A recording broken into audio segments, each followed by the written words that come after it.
They tell you that mercy is its own reward, that the kindness you extend into the darkness will somehow find its way back to you wrapped in gratitude and grace. But here's what they don't tell you. Sometimes mercy doesn't return your calls. Sometimes it takes everything you offer and leaves you with nothing but the hollow echo of your own foolish hope. And sometimes, just sometimes, mercy grows teeth. I learned this truth in the cruelest way possible. Nursing a dying wolf in a cabin that wasn't even mine anymore, waiting for a miracle that would never come. Not for me, anyway. They also tell you that fate has a plan, that suffering has meaning, that every broken thing can be made whole again. But when you're 26 years old, and your body has already betrayed you 3 times, 3 pregnancies that never made it past 12 weeks, 3 tiny heartbeats that simply stopped, you start to understand that some things stay broken, that some kinds of empty never get filled. My name is Patricia Russell, and I was the wolf keeper's daughter who couldn't keep anything, not a child, not a husband, not even my own dignity when the pack elders stood in judgment and declared me genetically unsuitable for mating bonds. Those were their exact words.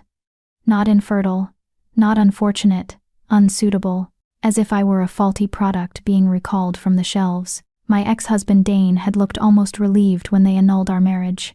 He'd already found his replacement before the ink dried on the dissolution papers. Mira Silverpaw, whose belly swelled with his child within 3 months, whose body did exactly what mine refused to do. The pack celebrated their bonding ceremony like it was a national holiday. I wasn't invited, but I heard the music from my father's cabin at the edge of Packlands. Music and laughter, and the sound of a future I would never have. But this story isn't about Dane, or Mira, or even the 3 tiny souls I carried and lost. This story is about the wolf. The blind wolf I found bleeding in the snow on the winter solstice, the longest night of the year. The wolf whose silver fur was matted with blood and frost, whose breath came in shallow gasps that fogged the air between us. The wolf who should have died, who was meant to die, probably, but who I dragged back to my father's cabin anyway because I couldn't just leave him there. Because mercy, apparently, is a disease I can't cure myself of. I didn't know then that mercy has a price, that kindness is just another word for debt, that sometimes, when you save something from death, you're not rescuing it at all. You're just giving it time to decide what to do with you. Before we dive into Patricia and Tony's journey, if you love stories about second chances and forbidden love that defies all odds, you'll want to check out the Alpha's Second Chance, now available and shown on your screen. Links in the description below. Now, let's begin. Chapter 1. The night I found him, I'd been walking for hours. Not because I had anywhere to go. I'd lost the right to anywhere 6 months ago, when the Council of Elders formally stripped my pack status. I was tolerated now. Permitted to live on the outskirts. Allowed to exist, as long as I didn't remind anyone too loudly that I was still breathing. No, I walked because stillness was worse. Because my father's cabin, the one he'd left me before his heart attack took him last spring, was too quiet, too full of empty rooms and empty cradles I'd built in my mind, too heavy with the weight of all the things that would never be. So I walked. The forest in winter is a different creature than the forest in any other season. Everything soft dies or hides. What remains is bone and bark, truth without ornamentation. Ice crystals clung to bare branches like broken prayers, and my breath formed clouds that dissipated into nothing, over and over. A perfect metaphor for my entire existence, really. I wasn't supposed to be this far north. The boundary markers were clear. Pack territory ended at the river bend. Beyond that lay the disputed lands, the buffer zone between our pack and the northern ridge wolves. No one went there. Not unless they were hunting, or scouting, or stupid. Guess which category I fell into. I'd been following a deer trail, not because I was tracking anything, but because paths are easier than breaking new ground. The snow was deep here, untouched except for the delicate prints of rabbits and the occasional bird. The silence was so complete it felt aggressive, like the forest was holding its breath, waiting for something to happen. That's when I smelled it. Blood, not the clean, quick scent of a fresh kill. This was slower, heavier. The smell of something dying badly, taking its time about it. Every instinct I had left, and after what I'd been through, There weren't many screamed at me to turn around, to go back to my cabin and pretend I'd never caught that scent on the wind. But I've never been good at listening to instincts. I found him in a hollow between two fallen trees, half buried in snow that had turned pink with his blood. At first, I thought he was dead. His silver fur was so still, dusted with ice crystals that sparkled in the moonlight like some kind of grotesque decoration, beautiful and terrible at the same time. Then I saw his ribs move. Just barely. A shallow breath that could have been his last. He was massive, easily twice the size of any wolf I'd ever seen. His fur was pure silver, not the gray-white of typical wolves, but actual silver, like moonlight had been spun into fur. Even dying, even broken, he was magnificent. And his eyes were wrong. Wolves' eyes glow when light hits them, yellow, gold, sometimes green. But this wolf's eyes were milky white, clouded over completely. Blind, maybe from birth, maybe from injury. Impossible to tell through all the blood. Speaking of blood, there was so much of it. Claw marks raked across his left side, deep gouges that had torn through fur and muscle down to the bone. His right hind leg was bent at an angle that made my stomach turn, and his face, something had struck him hard across the muzzle, leaving a gash that split his lip and exposed teeth that were too long, too sharp, even for a wolf this size. He'd lost a fight. Badly. The smart thing, the sane thing would have been to keep walking. Let nature take its course. He was going to die anyway. Why prolong the suffering? Why get involved? But I'd already dropped to my knees in the snow beside him. "Hey," I whispered, my voice rough from disuse. I hadn't spoken to anyone in 3 days. "Hey, it's okay. I'm not going to hurt you." The wolf's clouded eyes didn't move, didn't track toward my voice, but his ear twitched, just slightly. Awareness, even at the edge of death. I stripped off my gloves and pressed my bare hands to his side, feeling for the warmth of life beneath all that blood and fur. His heartbeat was there, faint but steady, stubborn, like he was too angry to die, or too stupid, or too something. I knew that feeling intimately. "You're a fighter," I murmured, more to myself than to him. "Good, you're going to need to be." The rational part of my brain, the part that still functioned after everything I'd been through, catalogued the impossibilities. He was too heavy for me to carry. Even if I could drag him, the cabin was over 3 miles away. He'd die of blood loss or shock long before I got him there. And even if, by some miracle, I managed to get him home, what then? I wasn't a healer. I had basic first aid supplies, sure, but nothing for wounds this severe. This wolf needed a miracle. I'd already used up all my miracles, but my hands were already moving, already pulling off my scarf to press against the worst of the bleeding, already making promises I couldn't keep. "Listen to me," I said, leaning close enough that my breath fogged against his muzzle. "I'm going to get you out of here. I'm going to drag your heavy ass all the way back to my cabin, and you're going to live, understand? You don't get to die in this frozen ditch. Not tonight. Not on my watch." The wolf made a sound low, weak, more of a whimper than a growl. "Pain, not aggression."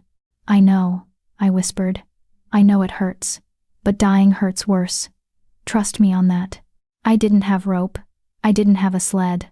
What I had was my winter coat, my stubborn refusal to let another thing die on my watch, and approximately 3 hours before hypothermia or exhaustion took me down too. So I did the only thing I could. I took off my coat, spread it on the snow beside him, and used every ounce of strength I possessed to roll his massive body onto it. He whimpered again, a sound that broke something inside my chest, but he didn't snap at me, didn't fight. Maybe he understood I was trying to help. Maybe he was just too far gone to care.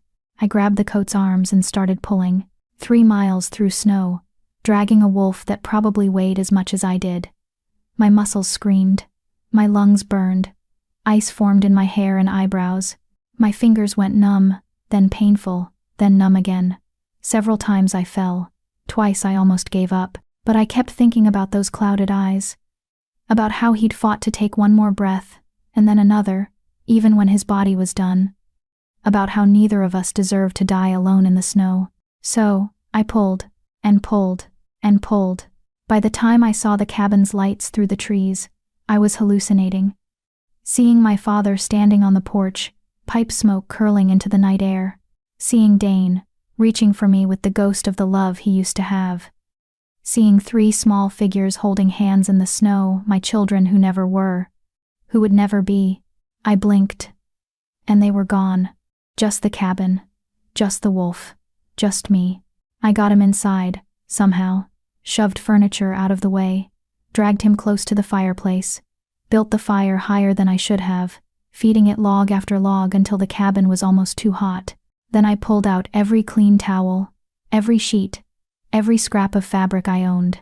The next 4 hours were a blur of blood and water and desperate, fumbling attempts to clean wounds I had no business touching. I packed the deep gashes with honey, an old remedy my father swore by, wrapped his ribs with strips torn from my bedsheets, splinted his leg with kindling and hope. He never woke, never moved except to breathe. By the time I finished, dawn was breaking, and I was covered in his blood. My cabin looked like a slaughterhouse, and the wolf, the blind, silver wolf, who should have died a dozen times over, was still breathing. I collapsed beside him on the floor, too exhausted to make it to my bed, and pressed my hand to his side to feel the proof of his heartbeat. "Don't you dare die now," I whispered. "Not after all that." His ear twitched again. That same tiny movement, awareness. I fell asleep there, on the floor next to a dying wolf, and dreamed of nothing at all. Chapter 2. The first night, I woke to the sound of growling. Not the deep, aggressive rumble of a wolf defending territory. This was softer, threaded with pain. A sound that came from somewhere between consciousness and delirium. My eyes snapped open to find the cabin bathed in afternoon light, golden and warm. I'd slept through most of the day, and the wolf was awake. Sort of. His massive head thrashed weakly against the floor, those clouded white eyes rolling sightlessly. His body remained still, too injured to move, probably, but his jaws snapped at invisible enemies, teeth clacking together with enough force to make me flinch. Hey. It's okay," I said, my voice hoarse. I pushed myself up, every muscle in my body screaming in protest. I felt like I'd been beaten with hammers. "You're safe. His head whipped toward my voice, and a real growl erupted from his chest. Low and dangerous. A warning.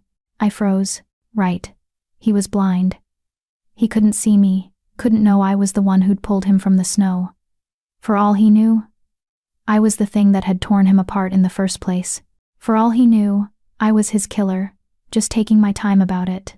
"I'm not going to hurt you," I said slowly, keeping my voice level and soft. "I found you last night, brought you here. You were dying." Another growl, but quieter this time, uncertain. "I know you can't see me," I continued, staying very still. "And I know you're in pain. But I need to check your wounds. Make sure they're not infected. I need to give you water. Can you let me do that?" Silence. Just his ragged breathing and the crackle of the fire. Then, slowly, his body relaxed. Not surrender, exactly. More like exhaustion overriding caution.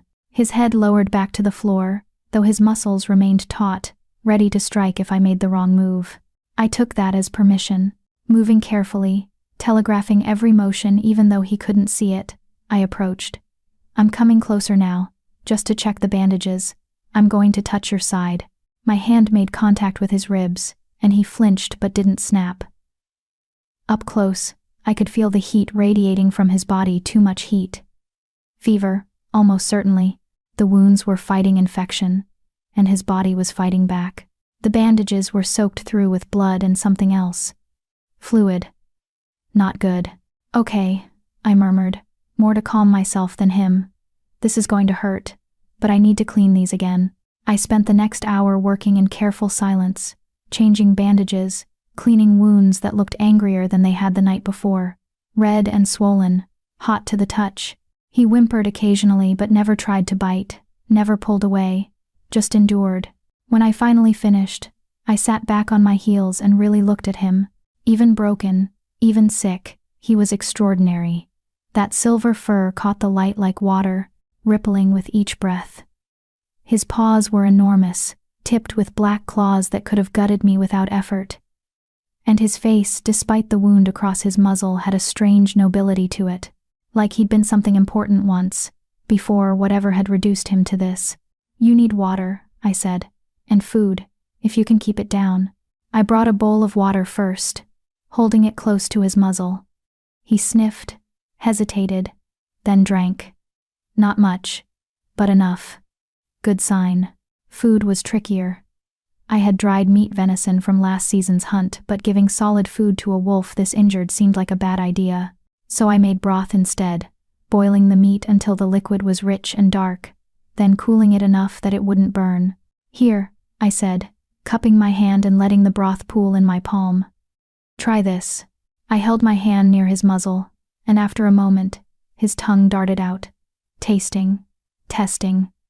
Then he lapped at the broth, slow and careful, until my palm was empty. "Good," I whispered. "That's good." We repeated the process until he'd had maybe a cup's worth.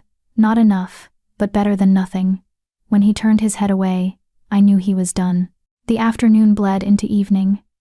I fed the fire, checked his wounds again, gave him more water. He slept in fits and starts, never fully relaxing, always half aware, waiting for the next attack that wouldn't come. I understood that feeling too. As darkness fell, I found myself talking to him. Not because I expected him to understand he was a wolf, after all, even if he was an unusual one, but because the silence was crushing. Because I'd been alone in this cabin for months with nothing but my own thoughts, and my thoughts were terrible company. "I used to have a husband," I said, stirring the fire with a poker. "Dane. We were bonded, young 18 for me, 20 for him. Everyone said we were perfect together. Both from good families, both strong shifters, both normal." The wolf's ear twitched toward my voice. "We tried for a baby right away. I got pregnant within 3 months. We were so happy." My throat tightened, but I forced the words out. "I lost it at 10 weeks. They said it was common. Try again," they said. So we did. I poked at the fire harder than necessary, sending sparks spiraling up the chimney. Second pregnancy lasted 12 weeks. Third one made it to 11. After that, I laughed. But it came out broken. After that, the pack healers did tests, found out my body just can't. Something about my genetics. Incompatible markers. Clinical words for your children will always die inside you. The wolf made a soft sound, not quite a whimper. Not quite a groan. Dane tried to be supportive at first, but I could see it in his eyes every time he looked at me. Disappointment, pity. Eventually, he stopped looking at all. I set the poker down and wrapped my arms around my knees. The elders annulled our marriage. For the good of the pack, they said. Dane needed strong offspring. I couldn't provide that. Simple math. Outside, wind howled against the cabin walls. Inside, the fire crackled. He married Mira 6 months later. She's pregnant now. Due in spring. I rested my chin on my knees. Everyone's thrilled. Finally, Dane gets the family he deserves.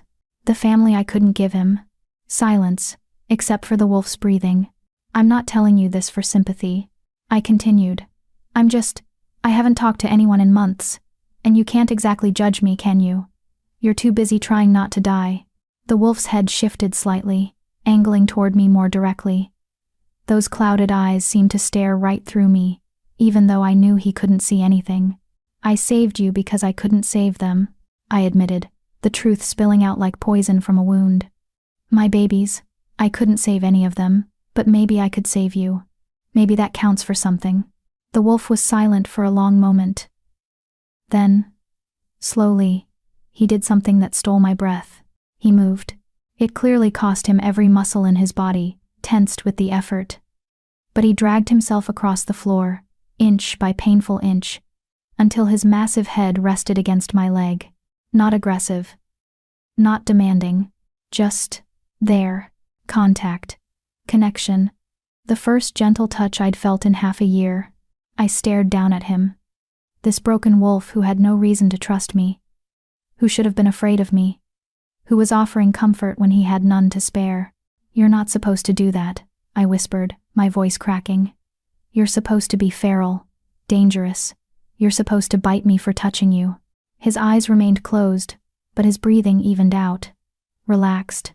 My hand moved of its own accord, fingers sinking into that silver fur, so soft, so warm. I stroked his head gently, carefully avoiding his wounds, and felt some of the tension leave his body. "What happened to you?" I murmured. "Who hurt you like this?"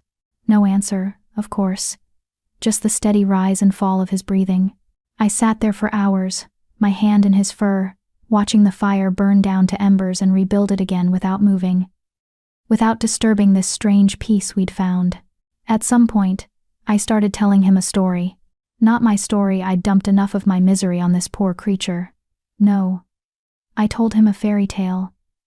One my father used to tell me when I was small, when the world still made sense.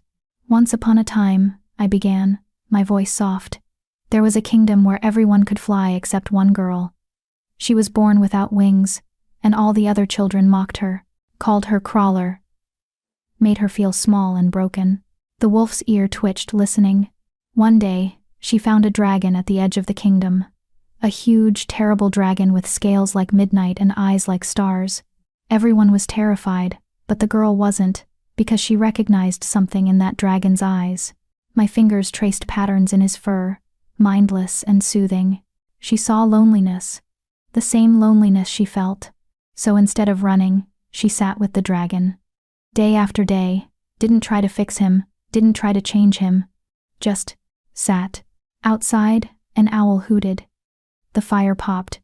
Eventually, the dragon spoke, asked her why she wasn't afraid. And she said, "How can I be afraid of someone who understands what it's like to be different?" I smiled slightly, remembering how safe I'd felt when my father told me this story. How seen. The dragon became her friend, her only real friend. And one night, when the kingdom caught fire, he carried her to safety on his back. She didn't need wings after all. She just needed someone who understood. The wolf's breathing had deepened, sliding into real sleep. Peaceful sleep. "I used to love that story," I whispered. "Used to think it meant something. That being different wasn't being broken. That understanding mattered more than fitting in." I looked down at the wolf's scarred face, his blind eyes, his bandaged body. Maybe it still means something. Maybe we're both just waiting for the kingdom to catch fire. I don't know when I fell asleep, but I woke hours later to find myself curled on the floor next to him, my hand still buried in his fur, his warmth seeping into my bones. For the first time in 6 months, I'd slept without nightmares. When I woke the second time, it was to the sound of whimpering. The wolf was dreaming, or having a fever nightmare more likely. His legs twitched, running from invisible enemies. His jaws snapped at phantom threats, and that sound, that desperate whimpering, came from somewhere deep in his chest. "Shh," I soothed, my hand on his side. "You're safe." But he didn't wake. The nightmare had him in its grip. Without thinking, I started humming. An old lullaby my mother used to sing before she died when I was 7. I didn't remember the words anymore, just the melody. Soft and repetitive and safe. The wolf's thrashing slowed, his whimpers quieted. I kept humming, kept stroking his fur, until his breathing evened out again. "There you go," I whispered. "Rest now. I've got you." And for reasons I couldn't explain, I meant it. This wolf, this broken, blind, dying wolf, had become mine to protect, mine to save, mine to sit with in the darkness while the rest of the world moved on without us. We were both abandoned things. Both cast aside. Both fighting to survive one more day, one more hour, one more breath. Maybe that was enough. Maybe that was everything. I fell asleep again with my hand on his heart, feeling it beat steady and strong beneath his silver fur, and dreamed of dragons and wingless girls and promises that might still be worth keeping. Chapter 3. The wolf didn't die. For 3 days, I waited for it.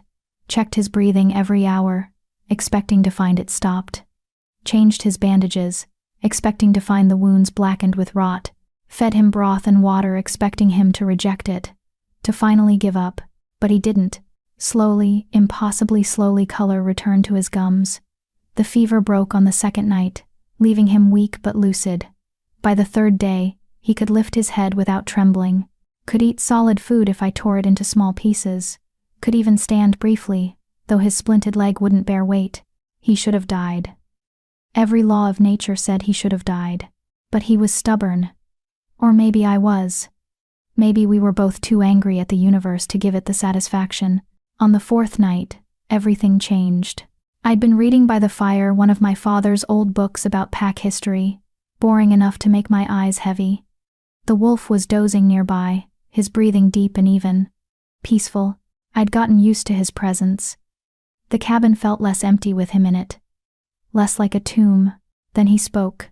"Why did you save me?" The book slipped from my hands and hit the floor with a loud thud. I stared at the wolf, at the man inside the wolf. Because that's what he had to be. A shifter. Not a true wolf at all. But one of my kind. Trapped in fur. "You can talk," I said stupidly. Those clouded eyes turned toward me, unseeing but somehow still focused. "I asked you a question." His voice was rough, like he hadn't used it in years. Deep and resonant, and edged with something dangerous. Not quite a threat. Not quite a warning. Just power, carefully controlled. My heart hammered against my ribs. "You're a shifter, obviously." He shifted slightly, wincing as the movement pulled at his wounds. "Now answer me. Why did you save me?" I should have been afraid. Should have run. Shifters didn't just end up dying in the snow by accident. Someone had tried to kill him, maybe for good reason. Maybe he was dangerous. Maybe I'd brought a monster into my home, but fear required energy I didn't have anymore. "I don't know," I said honestly. "I couldn't just leave you there." "Why not?" His tone was genuinely curious. Most would have. Some would have put me out of my misery. "You did neither. Would you have preferred I kill you?" "I'm not sure yet." He tilted his head, considering. "Depends on what you want in return." "In return?" I laughed, sharp and bitter. What could I possibly want from a half-dead wolf I found in the snow? Everyone wants something. His lip curled slightly, exposing a canine. Gratitude, debt, leverage, control. Which is it? The accusation stung more than it should have. "I don't want anything from you. I couldn't let you die. That's all." Silence stretched between us, broken only by the crackling fire. "You're lying," he said finally. "Not about saving me, but about wanting nothing. Everyone wants something. Even you. You don't know anything about me. I know you're alone. I know you've been talking to yourself for days. I was conscious for more of it than you realized. I know you've been crying in your sleep." His clouded eyes seemed to bore into me despite their blindness. "I know you're as broken as I am." The words hit like a physical blow. I stood abruptly, my chair scraping against the floor. "You don't get to ask me a riddle," he interrupted. I blinked. "What? A riddle? Ask me one." He settled his head back on his paws, those blind eyes still trained in my direction. "If I answer correctly, you have to tell me the truth. If I can't answer, I'll stop asking questions." "That's ridiculous."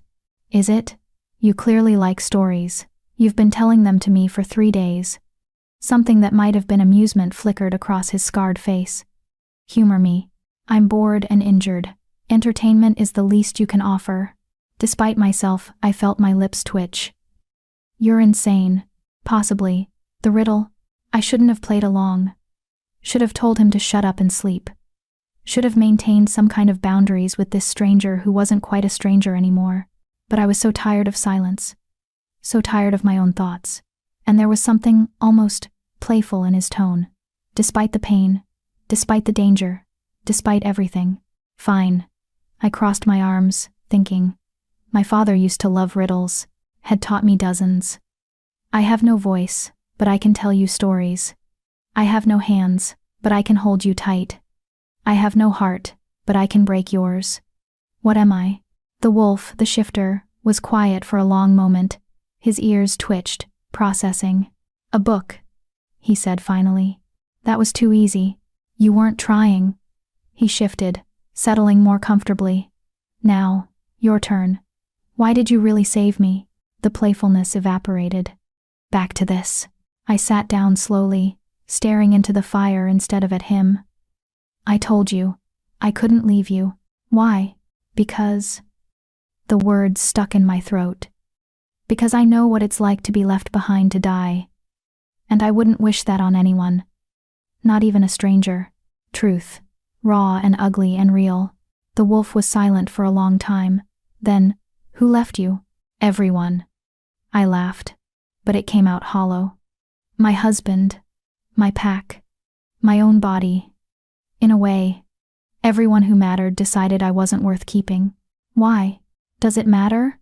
It matters to you, otherwise you wouldn't have said it.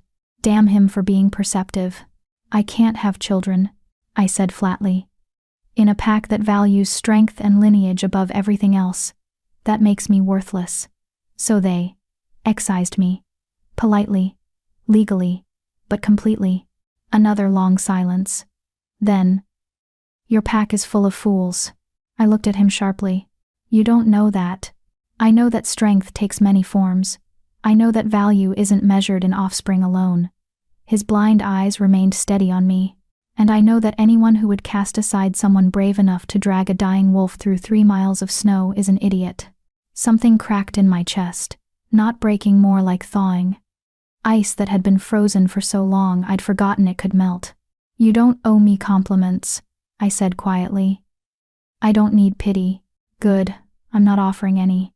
He yawned, showing all those sharp teeth. I'm stating facts. There's a difference. Is there? Ask me another riddle, and I'll explain it. Despite everything, I smiled.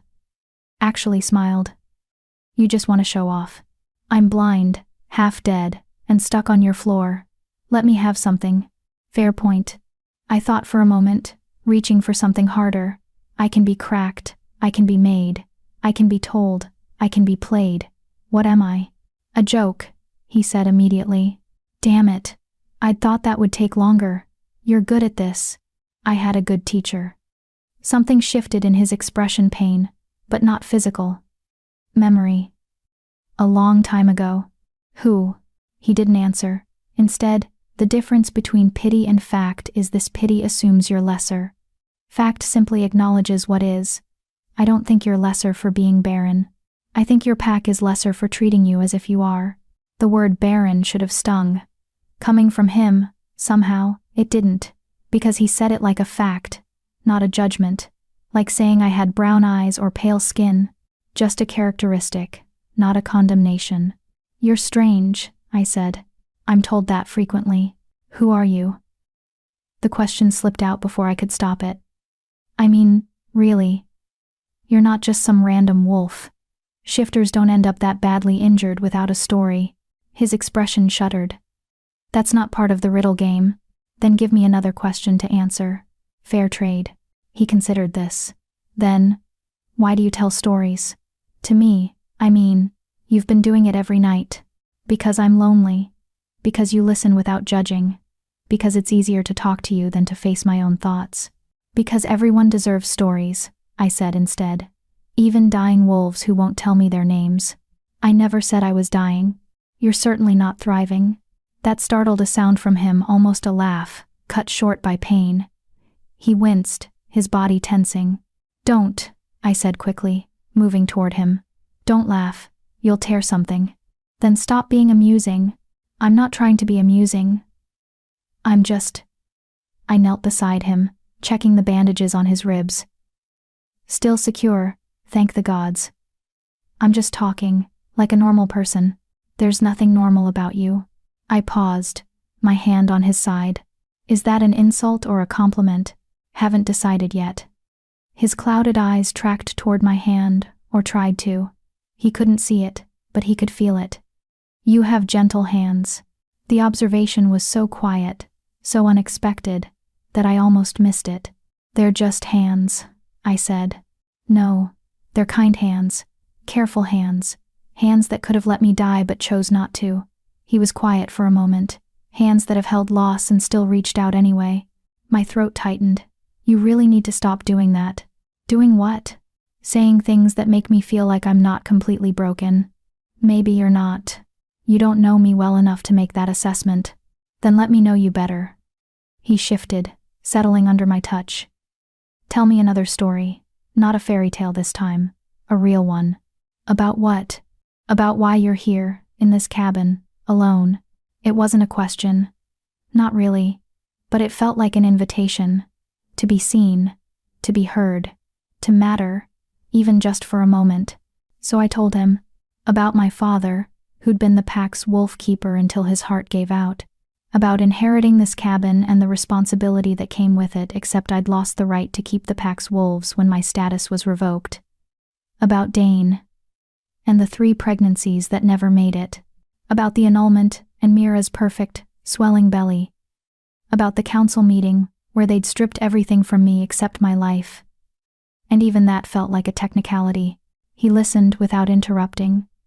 Without offering empty comfort or hollow reassurances.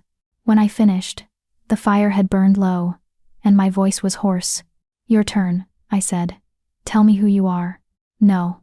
That's not fair. I'll give you something else. He was quiet for a moment, choosing his words carefully. I'll give you a riddle of my own. If you can answer it, I'll tell you everything. If you can't. He paused. Then you have to let me stay here until I'm healed. Without asking questions, without demanding answers. That's not how riddles work. It is now. I should have said no. Should have kicked him out injured or not. Should have maintained some boundary, some distance. But I was curious. And lonely. And tired of being the only one telling truths. Fine, I said. What's your riddle? Those blind eyes fixed on me, and for a moment, I could have sworn they saw straight through to my soul. I am given freely, but rarely kept, he said softly. I cost nothing but mean everything. I can be spoken or shown, but I'm most powerful in silence. Break me, and I'm worthless. Keep me, and I'm priceless. What am I? I turned the riddle over in my mind, examining it from every angle. Not love, that's too obvious, and he wouldn't have chosen something so simple. Not trust, close, but not quite right. Not hope. I don't know, I admitted finally. What is it? Then I get to stay. And you don't get to ask. There was something almost like satisfaction in his voice. Deal? I should have felt manipulated. Cheated, even. Instead, I felt something else. Something lighter. Deal, I said. But you're still going to tell me your name eventually. We'll see. I settled back against the wall, pulling a blanket around my shoulders. The wolf, the nameless, mysterious, infuriating wolf, closed his eyes and let out a long, contented breath. Thank you, he said quietly, just as I was drifting off. For what? For pulling. For the 3 miles. For choosing mercy when you had every reason to choose differently. My hand found his fur again, that unconscious comfort I'd grown used to. You're welcome. And Patricia? His voice was barely a whisper now, sliding toward sleep. For what it's worth, you're not broken. You're just bent. There's a difference. I wanted to argue, wanted to tell him he was wrong. That bent was just another word for ruined. But sleep pulled me under before I could form the words. And for the second time since finding him, I dreamed of nothing but warmth, and silver fur, and promises I couldn't quite hear. Like and subscribe if you've ever felt cast aside like Patricia, because stories like hers deserve to be heard by people who understand what it means to be called unsuitable. Drop a comment if you know what it's cost us. Like to save someone who sees your worth when the world refuses to. Chapter 4. The thawing. The wolf became part of my routine. It happened so gradually, I didn't notice at first. The way I started making extra broth without thinking. The way I caught myself listening for his breathing in the night, checking to make sure he was still alive. The way the cabin stopped feeling like a mausoleum and started feeling like something else. Not quite a home, but not a prison either. By the end of the first week, he could stand without trembling. By the second, he could walk a limping, awkward gait that clearly frustrated him, but movement nonetheless. His wounds scabbed over, then began to scar. Pink flesh showing through silver fur where the worst gashes had been. He was healing. Against all odds, he was actually healing. And I was. I didn't know what I was doing. Learning him, maybe. The way you learn a language or a landscape. All the small details that made him him. Like how he always positioned himself between me and the door. Not obviously, not aggressively, but always there. A wall of fur and muscle between me and anything that might come through. Or how he tilted his head when he was thinking, ears swiveling to catch sounds I couldn't hear. Or how he refused to eat until I'd eaten first. Some strange code of honor I didn't understand but couldn't help finding. Touching, we developed patterns, rhythms. I'd wake at dawn and rebuild the fire. He'd wake shortly after. He always knew when I was up, even before I made noise. I'd make breakfast. We'd eat together in comfortable silence. Then I'd check his wounds, change bandages if needed, and he'd tolerate my fussing with surprising patience for someone who radiated danger like heat. Afternoons, I'd read or mend clothes, or do the 1,000 small tasks that came with living alone in winter. He'd doze by the fire, but never deeply. Always aware, always listening, and at night, I told him stories. I couldn't seem to stop. It became my favorite part of the day, that hour or two before sleep, when the fire burned low and shadows danced on the walls and I could spin tales into the darkness while he listened. I told him every fairy tale I remembered, every legend my father had taught me, every bit of pack history I'd absorbed before they decided I didn't belong to that history anymore. He never interrupted, never asked questions during the stories themselves, just listened with that absolute focus that made me feel like my words actually mattered. It was the closest thing to magic I'd felt in years. On the 10th night, I was halfway through a story about a queen who could speak to ghosts when he interrupted. "That's wrong," he said. I stopped mid-sentence. "Excuse me? The queen, in the version I know, she doesn't speak to ghosts. She is a ghost. That's the whole point." I blinked at him.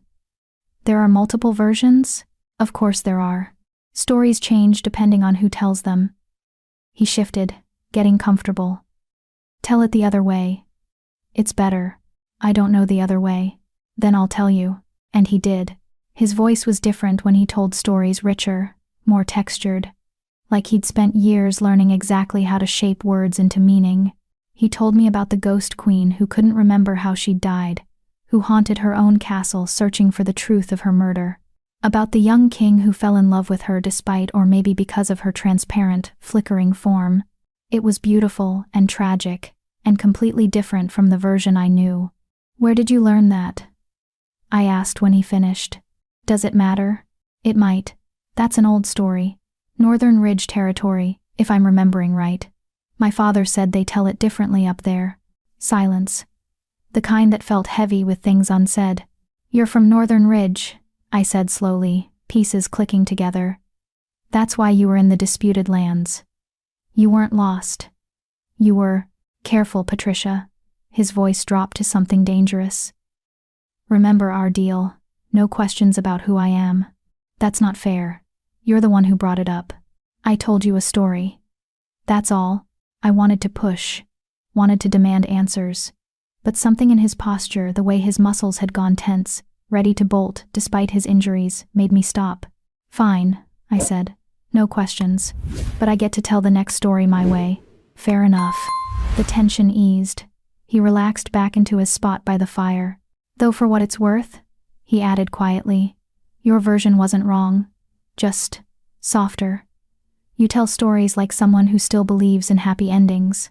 And you tell them like someone who doesn't. Maybe we're both right." I considered that. "Maybe we're both wrong." That almost laugh again, the one he kept catching before it could fully form. "Maybe." We fell into silence, but it felt different now, charged with something I couldn't quite name. Awareness, maybe, of how easy this had become, how comfortable, how dangerous that comfort might be. The next morning, I woke to find him standing at the window, not just standing. Fully upright, weight distributed evenly despite the splint still on his hind leg. He stood perfectly still, his blind eyes fixed on something I couldn't see, his ears pricked forward. "What is it?" I asked, pushing myself up from my makeshift bed on the floor. I'd given up sleeping in the actual bedroom a week ago. Too far from the fire, Too far from him, if I was being honest. Someone's coming. My heart stuttered. What? Who? Can't tell. They're still half a mile out, but they're heading this direction. I scrambled to my feet, suddenly very aware of how this looked. A barren, cast-off female living alone with a massive male wolf. Never mind that he was injured. Never mind that nothing had happened between us. Never mind that he was practically a stranger. The pack wouldn't see it that way. You need to hide, I said quickly. I don't hide. You're from Northern Ridge, that makes you enemy territory. If someone from my pack finds you here, they'll what? He turned those clouded eyes toward me, and there was steel in his voice. Kill me? They can try. I'll just add their corpses to the collection. That's not funny.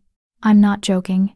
I grabbed his shoulder, solid muscle under all that fur, and tried to turn him toward me. Please. If they find you here, they won't just hurt you, they'll hurt me too.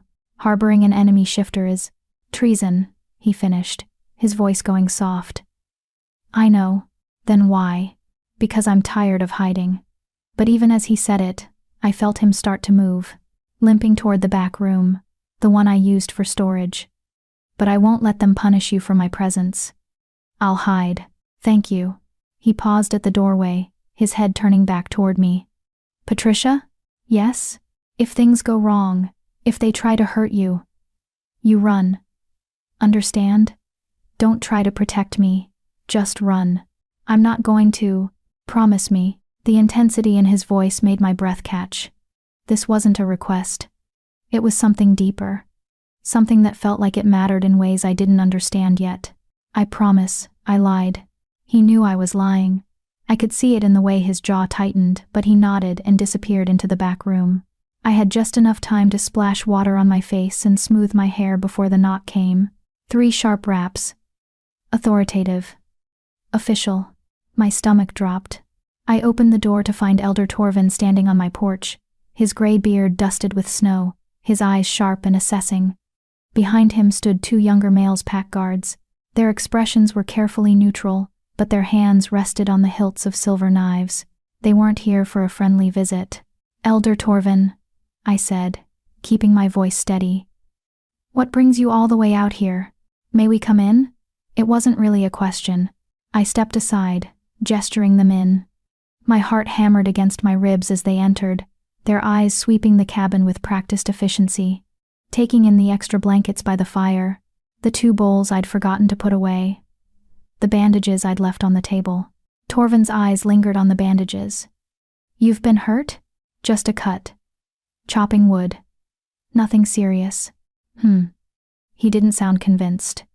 We've had reports of Northern Ridge scouts in the area. Have you seen or heard anything unusual? My mouth went dry. No. Nothing. No strange wolves? No unfamiliar scents? I'm out here alone, Elder. I don't exactly get many visitors to compare scents with. One of the guards moved toward the back room. My pulse spiked. Just checking the perimeter, he said, but his hand was on his knife. There's nothing back there but old furniture and supplies, I said quickly. I haven't been in there in weeks. The guard glanced at Torvin, who nodded. He opened the door. I stopped breathing, but the back room was empty. No wolf, no shifter, no sign anyone had been there at all. The guard checked the corners, even looked under the old table, then shook his head at Torvin. Clear.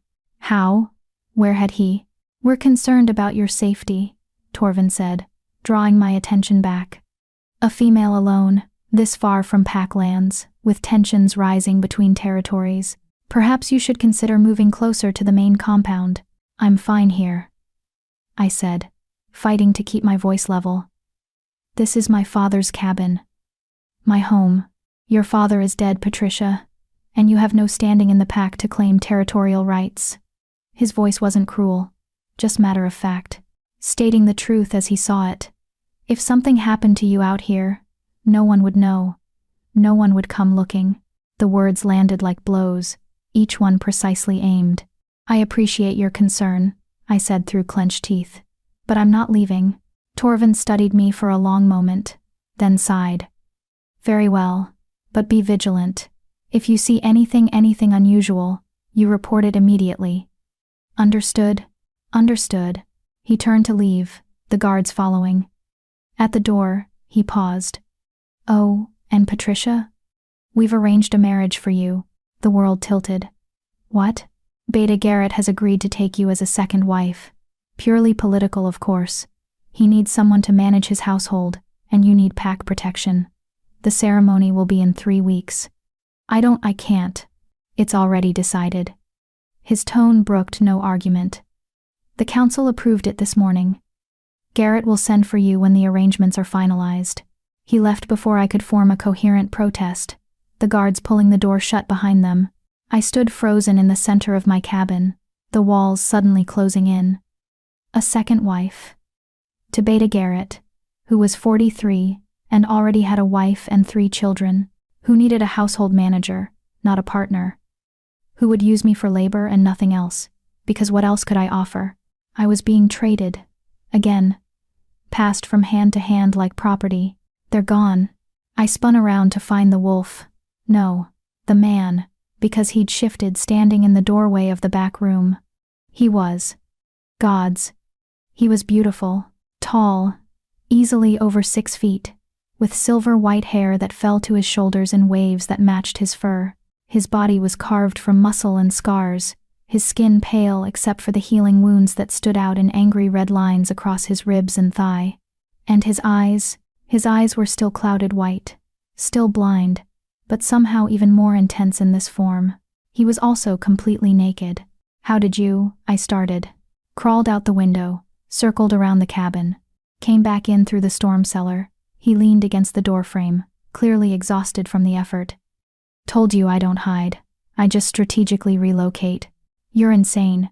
You could have torn your wounds open. You could have. I heard what he said, his jaw tightened. About the marriage. It's not your concern, isn't it? He pushed off the doorframe, moving toward me with surprising grace for someone half dead a week ago. You saved my life. Now your pack is selling you off to someone who doesn't deserve you. That makes it my concern. You don't owe me anything. Maybe I want to. He stopped a foot away, close enough that I could feel the heat radiating from his skin, see the way his chest rose and fell with each breath. Tell me the truth, he said softly. Do you want to marry this Garrett? What I want doesn't matter. It matters to me. Answer the question. I looked up at him, this strange, dangerous man who I'd pulled from death, who'd somehow become the only real thing in my hollow life, and felt something crack wide open inside my chest. No, I whispered. I don't want to marry him. I don't want to be anyone's second choice ever again. I don't want to be used and discarded and... His hand cupped my face, cutting off my words. The touch was so gentle, it made my eyes burn. Then don't, he said simply.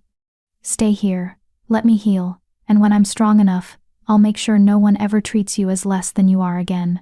You can't promise that. Watch me. I don't even know your name. Something flickered across his face. Pain, regret, resignation. Not yet. But soon. I promise. Another promise you might not keep. No. His thumb brushed across my cheekbone, and I realized I was crying. When had I started crying? This one I'll keep. This one matters. I should have pulled away. Should have put distance between us. Should have remembered that he was still a stranger, still dangerous, still hiding things from me. Instead, I leaned into his touch and let myself believe, just for a moment, that someone actually thought I was worth protecting. The riddle, I said suddenly. From before. I've been thinking about it. And? Is it a promise? The answer? His smile was sad and beautiful and devastating. Yes. Tell me yours, then. The promise you're making. When I'm healed, he said. When I can stand without falling, when I'm strong enough to defend it properly, then I'll tell you everything. My name, my story, my promise. And until then, we have this. He gestured to the cabin, to the space we'd carved out together. Stories and riddles and borrowed time. That's not enough. Maybe not, but it's what we have. He was right. It was all we had. And somehow, impossibly, it felt like more than I'd had in years. You should shift back, I said quietly. Rest. You pushed yourself too hard. In a moment. He didn't move, his hand still cradling my face. Patricia? Yes? Thank you. For not running when Torvin offered you a way out. For choosing this cabin, choosing me over safety. I didn't choose you. I chose myself. Same thing, he said softly. You just don't see it yet. Then he stepped back, his hand falling away, leaving cold in its wake. A shimmer ran through him, and he was Wolf again. Silver fur and blind eyes and that steady, unshakable presence. He limped back to his spot by the fire and collapsed with a heavy sigh. I stood there for a long time, my hand pressed to my cheek where his touch had been, trying to understand what had just happened. What was still happening? When I finally moved, it was to sit beside him, my hand finding his fur like a compass finding north. Tell me a story, he said quietly. A happy one this time. So I did. I told him about a girl who found a dragon, about understanding and friendship, and how sometimes being different is the same as being free. And for the first time, I almost believed it. Chapter 5. The Gift. 3 weeks passed like a dream I was afraid to wake from. The wolf, because he was still the wolf in my mind, nameless and mysterious, grew stronger each day. His limp faded to barely a hitch. The wounds across his ribs closed completely, leaving raised scars beneath that silver fur. Even his blind eyes seemed clearer somehow, though they never regained their sight. We fell into a rhythm that felt dangerously close to domesticity. He started helping with chores or trying to, carrying firewood in his jaws, using his body weight to help me move furniture. Once, I found him attempting to hang laundry, gripping the clothesline carefully between his teeth while I fought not to laugh at the absurdity of it. I can do things, he'd growled when he caught my amusement. I'm not completely useless. I never said you were. You were thinking it loudly. Maybe I was. But watching a massive silver wolf try to be domestic was like watching a sword try to be a butter knife. Technically possible, but missing the point entirely. Still, I appreciated the effort. We talked more too. Not about his past that remained locked behind his riddle and his stubbornness, but about everything else. Philosophy and pack politics. The nature of strength and the weight of expectations. How stories changed, depending on who told them, and why that mattered. He was brilliant. Sharp in ways that cut through my assumptions and made me reconsider things I'd taken for granted my entire life. Your pack is wrong about you, he said one afternoon while I was mending a shirt. Not just morally wrong, strategically wrong. How do you figure? They've equated value with reproduction. But reproduction without wisdom just creates more fools. You have something far more valuable than a working womb. I set down my needle. And what's that? Vision. The ability to see people as they are, not as they're supposed to be. That's rare. That's worth protecting. He tilted his head toward me. They threw away their best asset because it didn't fit their narrow definition of useful. You're biased. I'm honest. There's a difference. You barely know me. I know you dragged a dying wolf 3 miles through snow. I know you chose possible treason, over turning me in. I know you tell stories like they matter, because to you, they do. His blind eyes fixed on me with that unsettling accuracy. I know enough. Heat crept up my neck. You're just grateful I saved your life. Gratitude and recognition aren't the same thing, Patricia. Stop diminishing yourself. I'm not. You are. You've been doing it since I met you. Explaining away every kindness, every strength, every moment of courage, as if they're accidents instead of choices. He stood, moving closer. Stop it. Or what? Or I'll keep calling you on it until you believe me. That could take years. Good thing I'm patient. The casual assumption that he'd be here for years made my chest tight, because we both knew that wasn't true. Eventually, he'd heal completely. Eventually, he'd leave. Go back to Northern Ridge, or wherever he came from. Resume whatever life he'd been living before someone tried to kill him. And I'd be here, alone again. Possibly married to Beta Garrett if I couldn't find a way out of that nightmare. What are you thinking? He asked, reading my silence correctly. Nothing. Liar. I'm thinking about Beta Garrett, I admitted. About how I have 2 weeks left before he sends for me. The temperature in the room seemed to drop 10 degrees. You're not going. I don't have a choice. There's always a choice. Not for me. Not anymore. I picked up my mending again, needing something to do with my hands. If I refuse, the council will declare me rogue. I'll lose even the scraps of protection I have now. I'll be hunted. Then we leave. I looked up sharply. What? We leave. Together. Before Garrett comes for you. He said it like it was simple, like uprooting my entire existence was no more complicated than deciding what to make for dinner. You don't belong to them anymore, Patricia. They made that clear when they cast you out. So stop acting like you owe them obedience. And go where? Do what? I can't just. Why not? Because it was insane. Because running away solved nothing. Because even if I wanted to, and God's help me, part of me did want to, I couldn't drag him into my mess any deeper than I already had. You're not healed enough to travel, I said instead. I will be. In 2 weeks, I'll be strong enough. You're still blind. You can't. I've been blind for 3 years. His voice was flat, matter of fact. I've learned to compensate. Don't use my disability as an excuse. 3 years. He'd been blind for 3 years, and I'd never thought to ask why. Never questioned it beyond the obvious fact of his clouded eyes. What happened? I asked softly. That's not part of our deal. Forget the deal. I want to know. He was quiet for a long moment, his head turned toward the fire. Then, a punishment. For choosing wrong. Choosing what? Love over duty. His lip curled, exposing a canine. Turns out those two things don't always align. And when they don't, there are consequences. My heart clenched. Who did this to you? Someone who thought they were being merciful, taking my sight instead of my life. He laughed, but it sounded like breaking glass. They were right, in a way. This is worse. I set down my mending and moved to sit beside him, my hand finding his fur automatically now. A gesture as natural as breathing. I'm sorry. I said. Don't be. It taught me something valuable. What? That vision and sight aren't the same thing. I can't see faces anymore. Can't watch sunrises or read expressions. But I can see what matters. Intentions. Character. Truth. His head turned toward me. I see you, Patricia. Clearer than most people with working eyes ever will. That's just pretty words. Test me then. Ask me to describe you. That's not. You have brown hair, darker than honey but lighter than earth. You braid it when you're anxious and leave it loose when you're tired. Your hands are small but strong, marked with scars from work. You move quietly, economically, like someone who learned early not to take up space.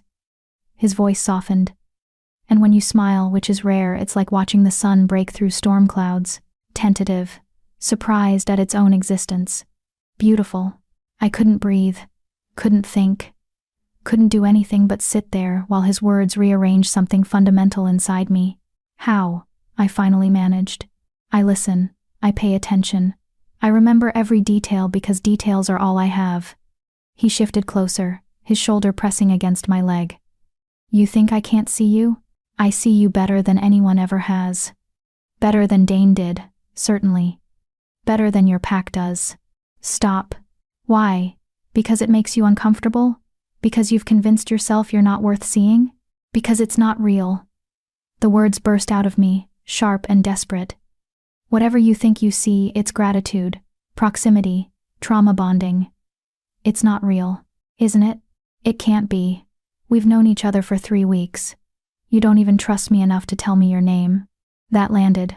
I saw it in the way his body tensed, the way his ears flattened slightly. You're right, he said quietly. I don't, but not because you're not trustworthy. Because my name comes with complications you don't need, dangers I won't bring to your door. I'm already in danger. Beta Garrett, remember? That's different. That's your pack being cruel. This would be war. War. The word hung between us like a blade. Who are you? I asked again, though I already knew he wouldn't answer. What did you do that someone would start a war over you?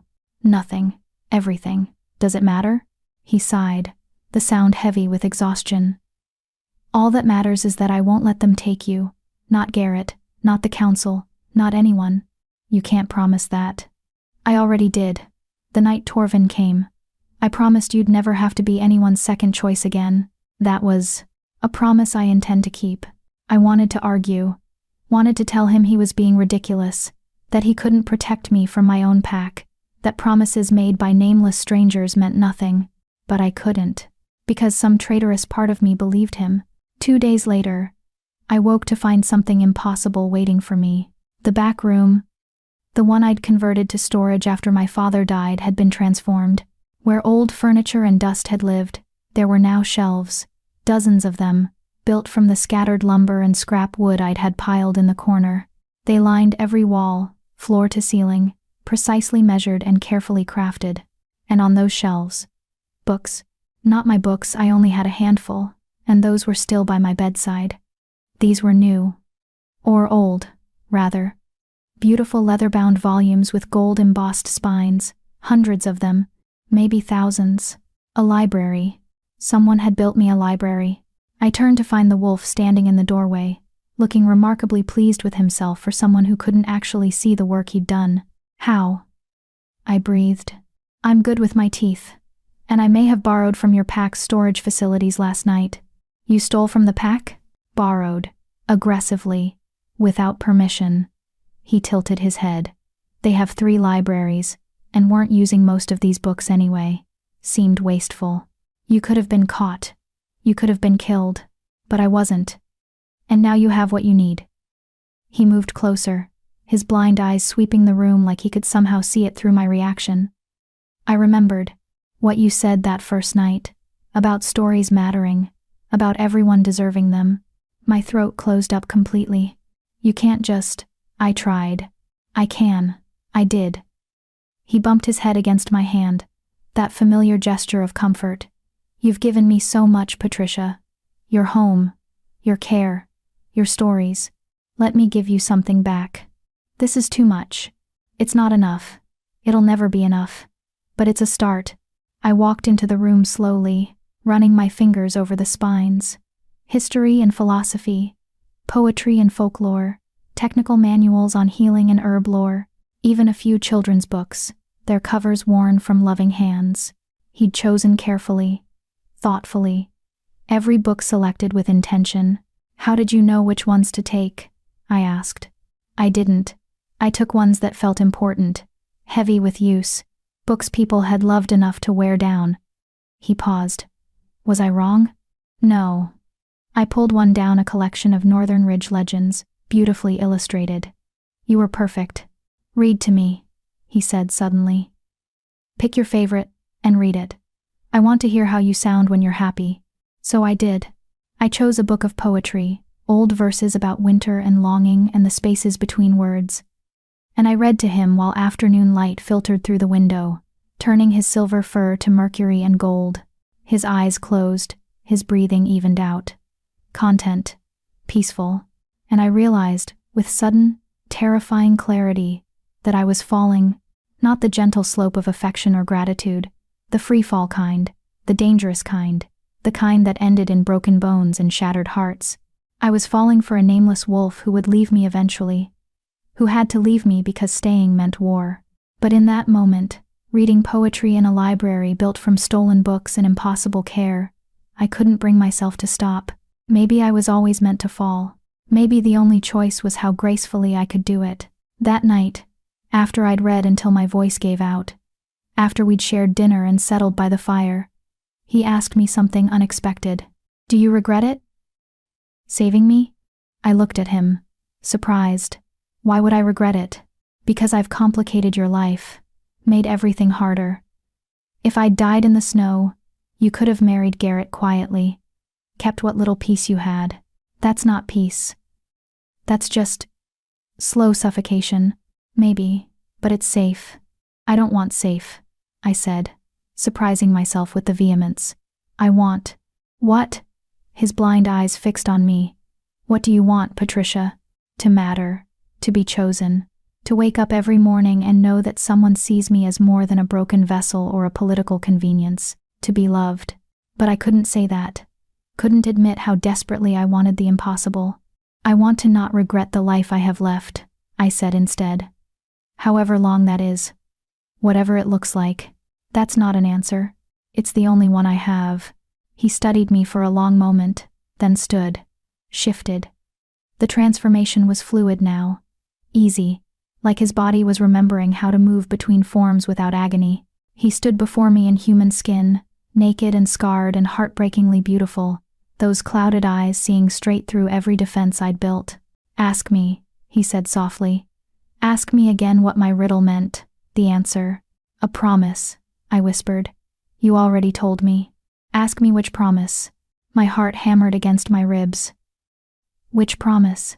He stepped closer, close enough that I had to tilt my head back to hold his gaze, close enough that I could feel the heat of his skin, smell the wild scent of him, pine and frost, and something uniquely his. "The promise I made the moment you pulled me from the snow," he said. "When you chose mercy over sense. When you dragged me home and refused to let me die." "What promise?" His hand cupped my face, thumb brushing my cheekbone with devastating gentleness. "That you would be mine," he said simply, "and I would be yours, for however long we have, in whatever way you'll let me." The world stopped spinning. "That's not, you can't." "Why not?" "Because you're leaving. Because you have to. Because you said yourself that staying means war. Then there'll be war." His voice was steel wrapped in silk. "I don't care anymore. I'm tired of choosing duty over what matters. I did that once, and it cost me my sight. I won't make the same mistake twice. You don't even know me. Not really. I know you better than anyone alive. I know your kindness and your stubbornness, your fear and your courage, the way you tell stories like prayers, and touch me like I'm worth saving." His other hand found my face, cradling it between his palms. "I know that in 3 weeks, you've become more essential than air. And I know that if I let you go, if I let them take you, I'll regret it for the rest of my existence." Tears spilled over, hot against his cool fingers. "This is insane," I whispered. "Probably. We'll destroy each other. Maybe. Or maybe we'll build something new from the ruins." "I can't." "Yes, you can." He leaned down, his forehead resting against mine. "Ask me, Patricia. Ask me the question you've been avoiding since the night we met." I knew what he meant. The question that had been building between us like pressure, like inevitability. "Will you stay?" I breathed. "Yes, even if it means war, especially if it means war." "Why?" "Because you're worth fighting for. Because I'm tired of running from what I want. Because," he hesitated, and for the first time since I'd met him, he looked uncertain, vulnerable. "Because I think I'm falling in love with you." The words hit me like lightning, bright and burning and impossible to ignore. "You can't," I said weakly. "You don't even know my middle name." "Rose. It's Rose. You told me while I was half conscious that first night." He smiled, small and sad and real. "See? I was listening. I'm always listening. This is a mistake. Then let's make it together." And before I could think, before I could talk myself out of it, before fear could steal this moment, I kissed him. It was desperate and clumsy and perfect. His hands tightened on my face, pulling me closer. My fingers found his shoulders, his hair. Anything to ground myself in the reality of him. He tasted like winter and wild things, like promises I'd stopped believing in. When we finally broke apart, both breathing hard, he pressed his forehead to mine again. "I need to tell you something," he said. "Before this goes any further. Before you choose this for real. Your name? More than that. Everything." He pulled back slightly, his blind eyes searching for mine. "But if I tell you, if you know who I really am, you can't unknow it. You'll be implicated, complicit. There's no going back. I don't want to go back. You say that now, but I pulled you from death." I interrupted. "I chose treason the moment I let you stay. I'm already complicit. So tell me. Tell me everything." He was quiet for a long moment, warring with himself. Then he sighed and stepped back, running a hand through his silver hair. "My name," he said slowly, each word weighted with consequences, "is Tony Silverthorne, and I'm not just from Northern Ridge territory." He paused, and I felt the air change, felt the importance of what he was about to say. "I'm their king." Chapter 6. The truth. The world tilted sideways. King. He was a king. I stumbled backward, my legs hitting the chair behind me. I sat down hard, staring at him at Tony like he'd just sprouted a second head. "You're lying," I said. "I'm not. You can't be kings, don't just end up dying in the snow. Kings have guards, armies, protection. Not when their own people try to assassinate them." His voice was flat, emotionless, like he was reciting facts about someone else's life. "Not when the thing they're trying to protect becomes the thing they have to die for." My mind raced, trying to piece together fragments into something that made sense. The wounds. Someone from your own pack. My own council. 3 of them. They ambushed me during a territorial survey. He moved to the window, his back to me. Even blind, he seemed to know exactly where everything was. They thought I was getting too lenient, too willing to negotiate with southern packs, too soft, so they tried to kill you. They succeeded, almost. Would have, if you hadn't found me. He turned back toward me, and even without seeing his expression clearly, I could feel the weight of what he was saying. "I'm not supposed to be alive, Patricia. The fact that I am is a problem for a lot of people. Your pack thinks you're dead. They hope I'm dead. There's a difference."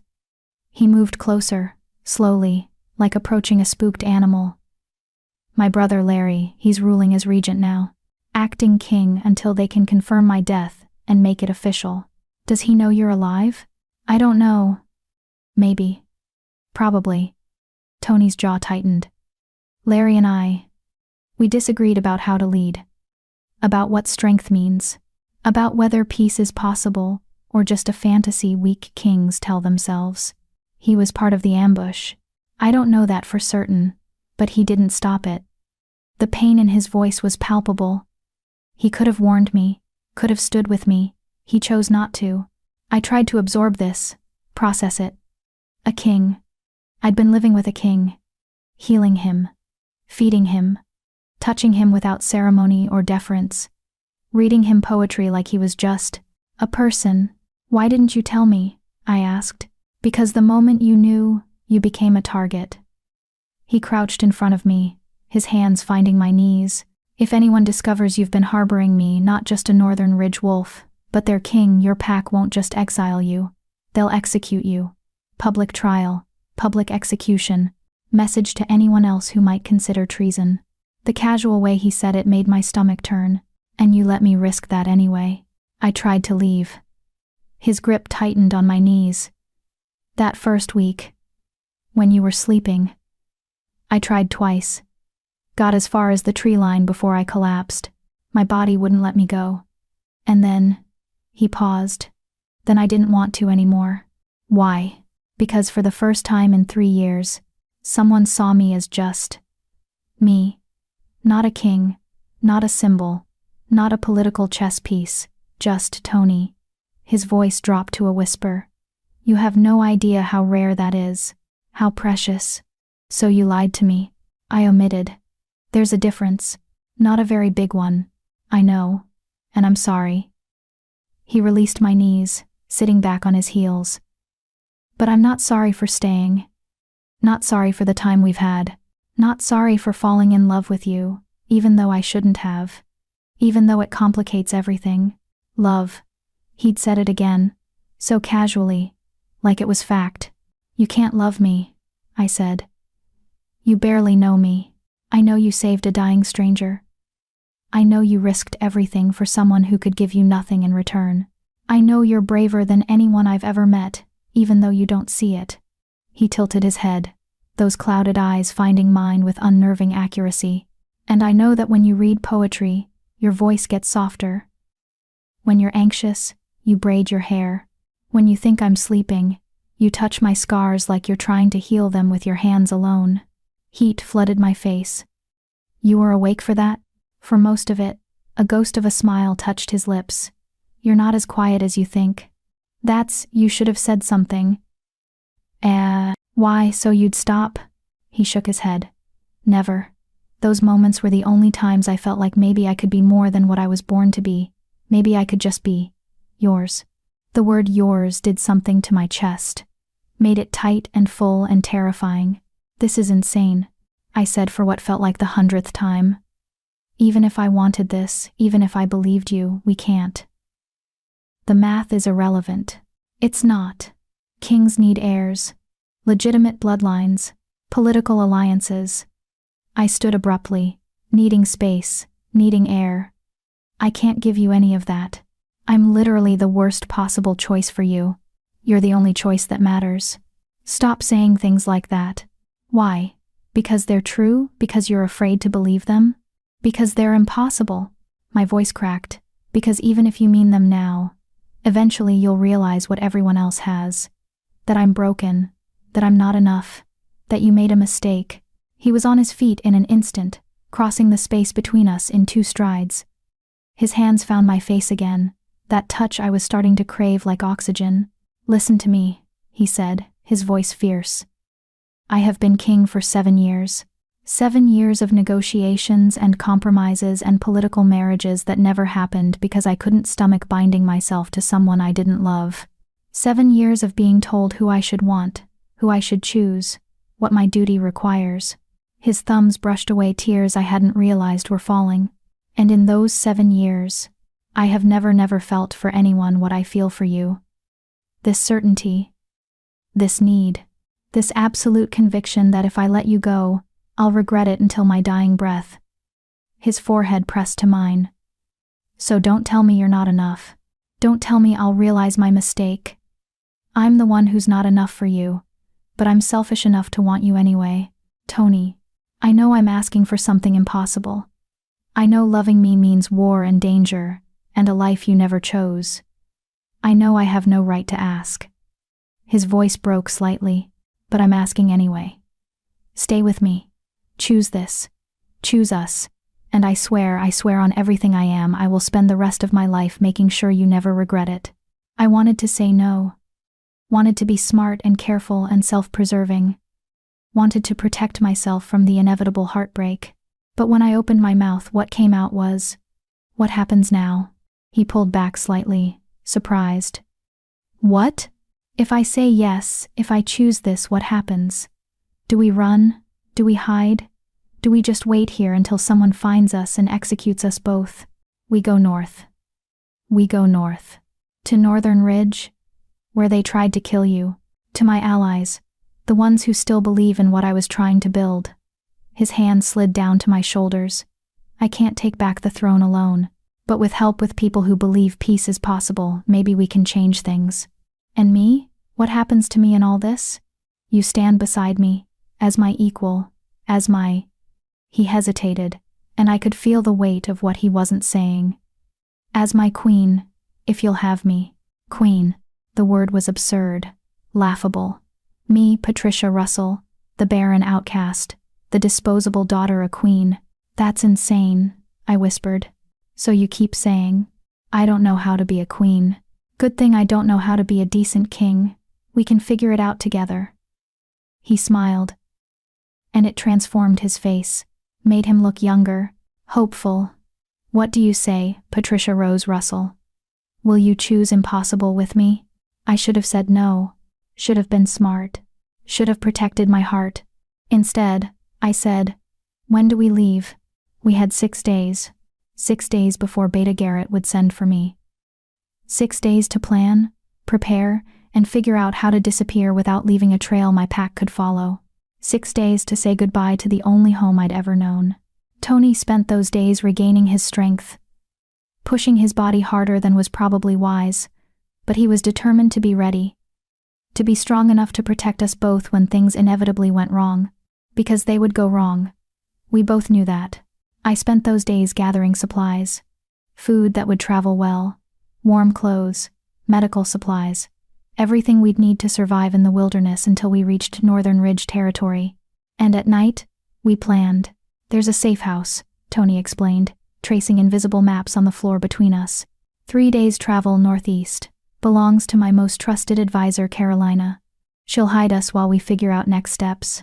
And if she's been compromised, then we improvise. He said it so casually, like improvising against assassination attempts was just normal life. Maybe for him, it was. But Carolina is loyal. If anyone can be trusted, it's her. You said that about your counsel too. His expression darkened. Fair point. But Carolina and I, we have history. She wouldn't betray me. Something sharp twisted in my chest. What kind of history? The childhood friend kind.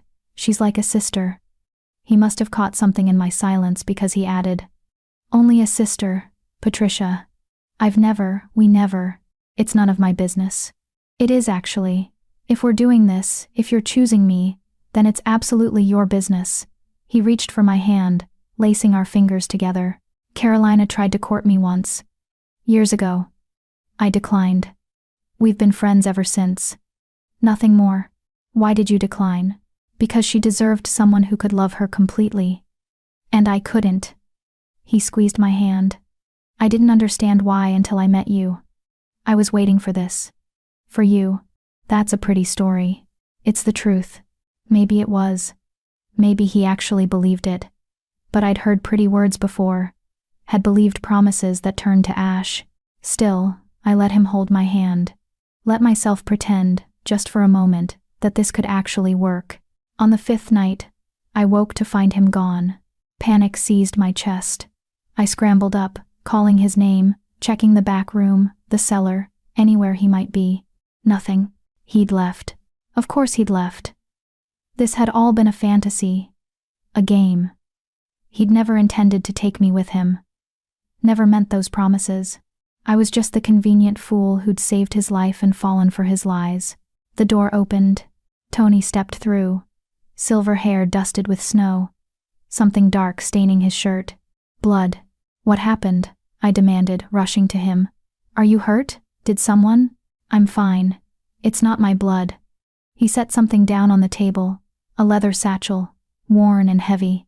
"I went back to Northern Ridge territory, just to the border. Left a message for Carolina." "You what?" My voice rose. "You could have been killed, but I wasn't." He caught my hands, stilling their frantic examination of him. I had to make sure she knew we were coming. Had to confirm the safe house is still viable.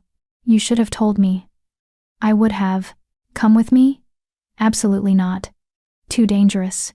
His thumb rubbed circles on my wrist. "I can move silently when I need to." "You can't." "Not yet." "Not yet? I'll teach you. When we're safe, I'll teach you everything I know about moving through enemy territory, about reading sounds and scents, about staying alive when everything wants you dead." He smiled slightly. "Consider it a wedding gift." My heart stuttered. "Wedding?" "Eventually, when things settle. When I can offer you a real ceremony instead of running through snow in the dark." He paused. "Unless you'd prefer to skip the formality? I'm flexible." "You're insane. So you keep telling me." He pulled me closer, his arms wrapping around me. "But you're still here. Still choosing this. So maybe we're both insane. Maybe we were. Probably we were." But standing there in his arms, feeling his heart beat strong and steady against my cheek, I couldn't bring myself to care. "Tomorrow night," he said quietly. "We leave tomorrow night, after moonrise, when the pack will be celebrating the lunar festival. Everyone will be distracted. It's our best chance. Okay. Patricia?" His voice was softer now, uncertain. "If you want to back out, if this is too much, tell me now. I'll go alone. I'll make sure you're protected from fallout. You don't have to." I kissed him, harder this time, more certain. My hands fisted in his shirt, pulling him down to me. "When we broke apart," I said, "I'm not backing out. I'm not changing my mind. I'm choosing this. I'm choosing you. Even though it's insane. Especially because it's insane." He laughed a real laugh, full and rich and beautiful. Then he kissed me again, slower this time, deeper, like he was memorizing the taste of me. "I love you," he murmured against my lips. "I know it's too soon. I know it's not enough. But I need you to know. I know." I pulled back to look at him, to meet those blind eyes that somehow saw everything. "And I'm falling too. I don't know if it's love yet, but it's something real. And that's enough." He pressed his forehead to mine. "That's more than enough." We stood there for a long time, wrapped in each other, pretending the world outside didn't exist, pretending tomorrow wouldn't change everything. pretending we had more than one night left in this cabin, in this borrowed peace, before reality came crashing back in. But we didn't. And when dawn came, our time would be up. So we held each other in the darkness and pretended we had forever. Chapter 7. The Separation. The day passed too quickly. I moved through the cabin like a ghost, touching things I'd never see again. My father's reading chair, the fireplace where Tony had nearly died, the backroom library he'd built me, every shelf a promise I wanted desperately to believe. "We can come back," Tony said, watching me from the doorway. "When things settle, when it's safe, this doesn't have to be goodbye forever." But we both knew he was lying. There was no coming back. Not really. Whatever happened next, whether we succeeded or failed, lived or died, this version of us, this quiet refuge, was ending tonight. "Tell me about Northern Ridge," I said, needing distraction from my spiraling thoughts. "What it's like. What I should expect." He settled against the doorframe, considering. "It's harsher than here. Colder. The mountains don't forgive weakness." A pause. "But it's beautiful too. The northern lights in winter. The summer valleys full of wildflowers. The hot springs that steam even in the deepest freeze. Sounds almost worth the assassination attempts. Almost." He smiled slightly. "The people are complicated, proud, stubborn. They value strength above everything else, but they define it differently than your pack does. Strength of will, courage under pressure, the ability to endure. Like you. I try." His expression sobered. "They're going to resist this, Patricia. Not just Larry and the council, but the common people too. A southern pack wolf as their queen, they'll see it as betrayal, weakness, proof I've lost my way. Then why bring me at all? Because ruling without you would be worse than not ruling at all." He moved closer, his hand finding my face with that unerring accuracy. "Because I need you beside me, not behind me, not hidden away somewhere safe. Beside me. As my equal. I don't know how to be anyone's equal. I've spent my entire life being less than. Then you'll learn. And I'll help you." His thumb traced my cheekbone. "We'll figure it out together. Like everything else." I wanted to believe him, wanted to trust that this leap into darkness would somehow end in light, but I'd learned the hard way that wanting something didn't make it real. We left 2 hours after moonrise. The lunar festival was in full swing.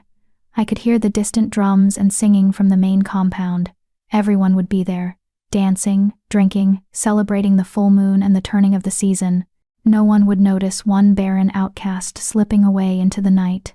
No one except Beta Garrett, who would be furious when he came to collect me in the morning and found nothing but an empty cabin. I tried not to think about that. Tony moved beside me in wolf form, silent as shadow. He'd wanted to shift, to move faster, to be ready for threats. I didn't argue. In this form, he was safer, stronger, better equipped to protect us both if things went wrong. When things went wrong, we'd made it maybe 3 miles when he suddenly stopped, his body going rigid. "What?" I started. He shifted in a heartbeat, his hand clamping over my mouth. "Quiet," he breathed against my ear. "Someone's following us." My heart hammered. I strained to hear what his better senses had caught. There, the faintest crunch of snow. Footsteps trying to be silent. Multiple sets. We'd been found. Tony's hand left my mouth, but his body remained tense, coiled, ready. "When I say run," he whispered, "you run northeast. Don't stop, don't look back. Find the river and follow it upstream. The safe house is—" "I'm not leaving you. You promised." I lied. "Patricia." The attack came from 3 directions at once. Wolves, 4 of them, maybe 5, erupting from the darkness. Pack guards. They must have been watching the cabin, waiting to see if I'd run. Tony shifted and met them head-on, a blur of silver fur and snapping teeth. Even blind, even outnumbered, he fought with terrifying precision. Every movement calculated, every strike landing exactly where it needed to. But there were too many. I saw the moment he realized it too, the split-second hesitation as another wolf came from his blind side, jaws aiming for his throat. I didn't think. I just moved, grabbed the nearest branch heavy, solid, and swung with everything I had. Caught the attacking wolf across the skull, It yelped, stumbling back. Tony used the opening to take down another, his teeth finding the vulnerable joint between neck and shoulder. The wolf went down hard, but more were coming. I could hear them, reinforcements drawn by the sounds of fighting. "Go!" Tony roared, his voice barely human even in wolf form. "Patricia, run!" I almost did. Almost listened. Almost left him there to face them alone. Then I saw Elder Torvin step out of the trees, silver knife in hand, his eyes cold as winter. "Harboring an enemy of the pack," he said, almost sadly. "We hoped you'd prove us wrong, Patricia. Hoped you'd come quietly to Garrett. But you've chosen treason instead." "She's chosen freedom," Tony snarled, shifting to stand between me and Torvin. Blood matted his fur, his blood. I realized with horror. Too much of it. Something you wouldn't recognize if it bit you. "And you've chosen death, Northern King." Torvin's expression didn't change. "A foolish choice for a foolish man who thinks peace is worth more than strength. Peace is strength. Peace is weakness. The strong take, the weak bargain." Torvin gestured, and more wolves emerged from the darkness.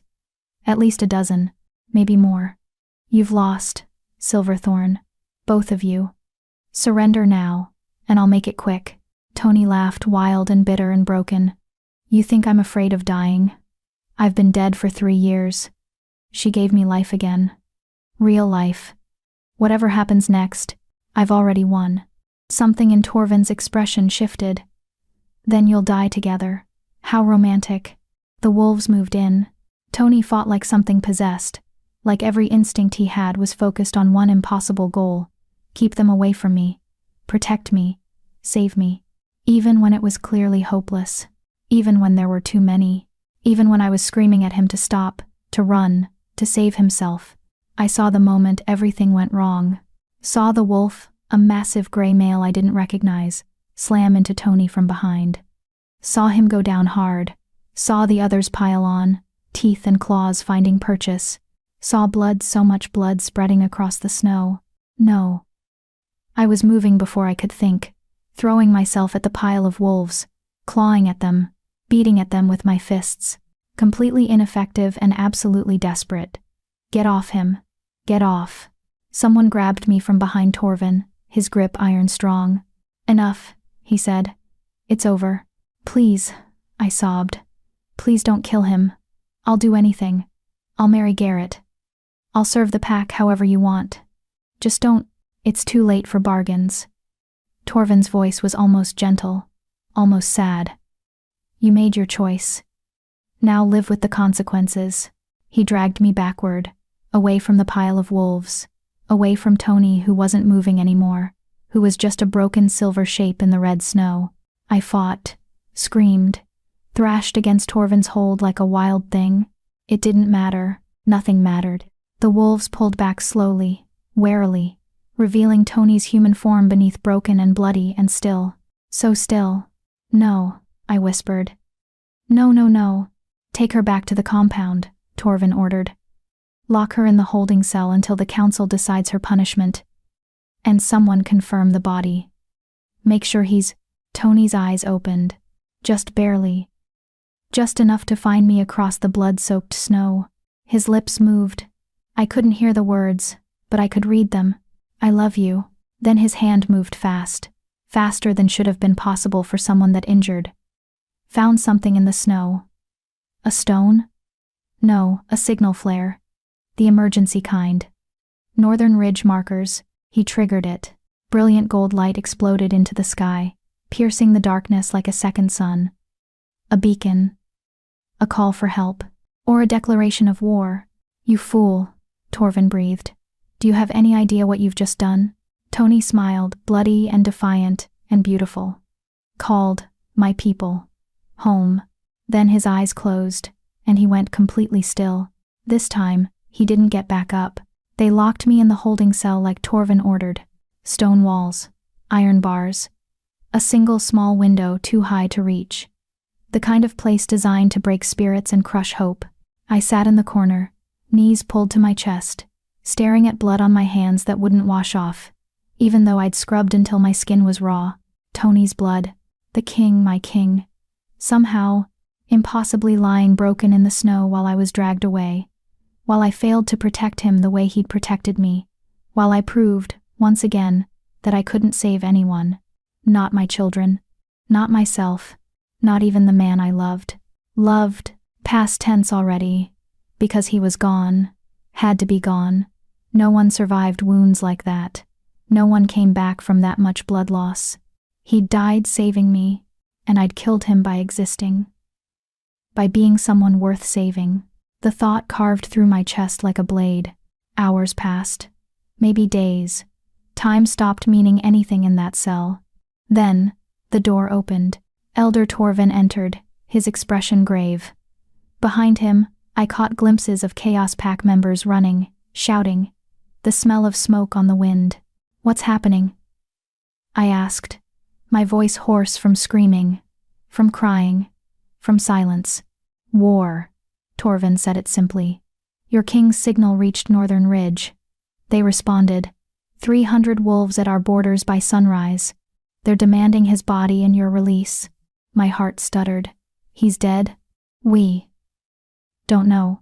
I was on my feet in an instant. What do you mean you don't know? We brought him back to confirm death. He was barely breathing. No heartbeat we could detect. But before we could, Torvin's jaw tightened. He vanished. Someone infiltrated our medical ward and took him. We found 2 guards dead.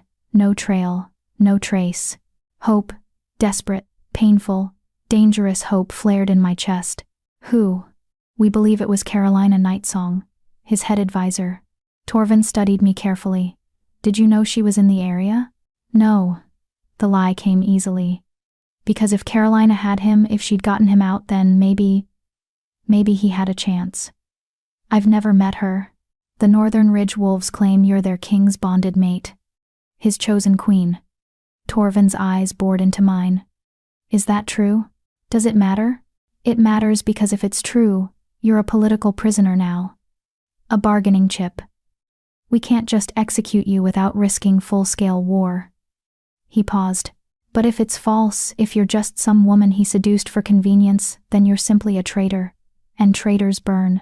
The choice was obvious. Claim the bond, claim the title, claim protection I didn't deserve. But claiming it meant accepting that Tony and I were tied together in ways that would drag me into his world completely. Meant becoming something I didn't know how to be. Meant stepping into a role that terrified me. It also meant survival. It meant a chance, however small, of seeing him again. It's true, I said quietly. I'm his mate. His chosen. His queen. Torvin nodded slowly, like he'd expected that answer. Then you'll remain here until negotiations are complete. The Northern Ridge Pack wants you returned. We want assurances they won't attack. And everyone wants to know if their king is actually alive, or if this is all elaborate theater. If he's alive, I said carefully. What happens? Then there will be war anyway. Because we tried to kill him. Because we took what was his. Torvin's expression was unreadable. Either way, girl, you've brought catastrophe to our doorstep. He left before I could respond, locking the door behind him. I sank back down to the floor, hope and horror warring in my chest. Tony might be alive. He might be fighting even now to get back to me, to fulfill the promises he'd made. Or he might be dead, and this was all just Northern Ridge posturing, political games played with my life as the wager. I wouldn't know until it was too late. So I did the only thing I could do. I wrapped my arms around my knees, pressed my face into them, and whispered stories into the darkness. Stories about kings who loved unwisely, about queens who were chosen not born, about promises kept even when the cost was blood, and I prayed to whatever gods might listen that Tony was alive to hear them. Subscribe if you're rooting for Patricia and Tony to survive this, because they need an audience that won't give up on them when everything falls apart. Comment below if their separation feels like your heartbreak too, if you've ever fought for someone the world said you couldn't have. Chapter 8. 7 days. 7 days of sitting in that cell while the world outside descended into chaos. 7 days of listening to shouted arguments, running footsteps, the clash of metal on metal as packs positioned for war.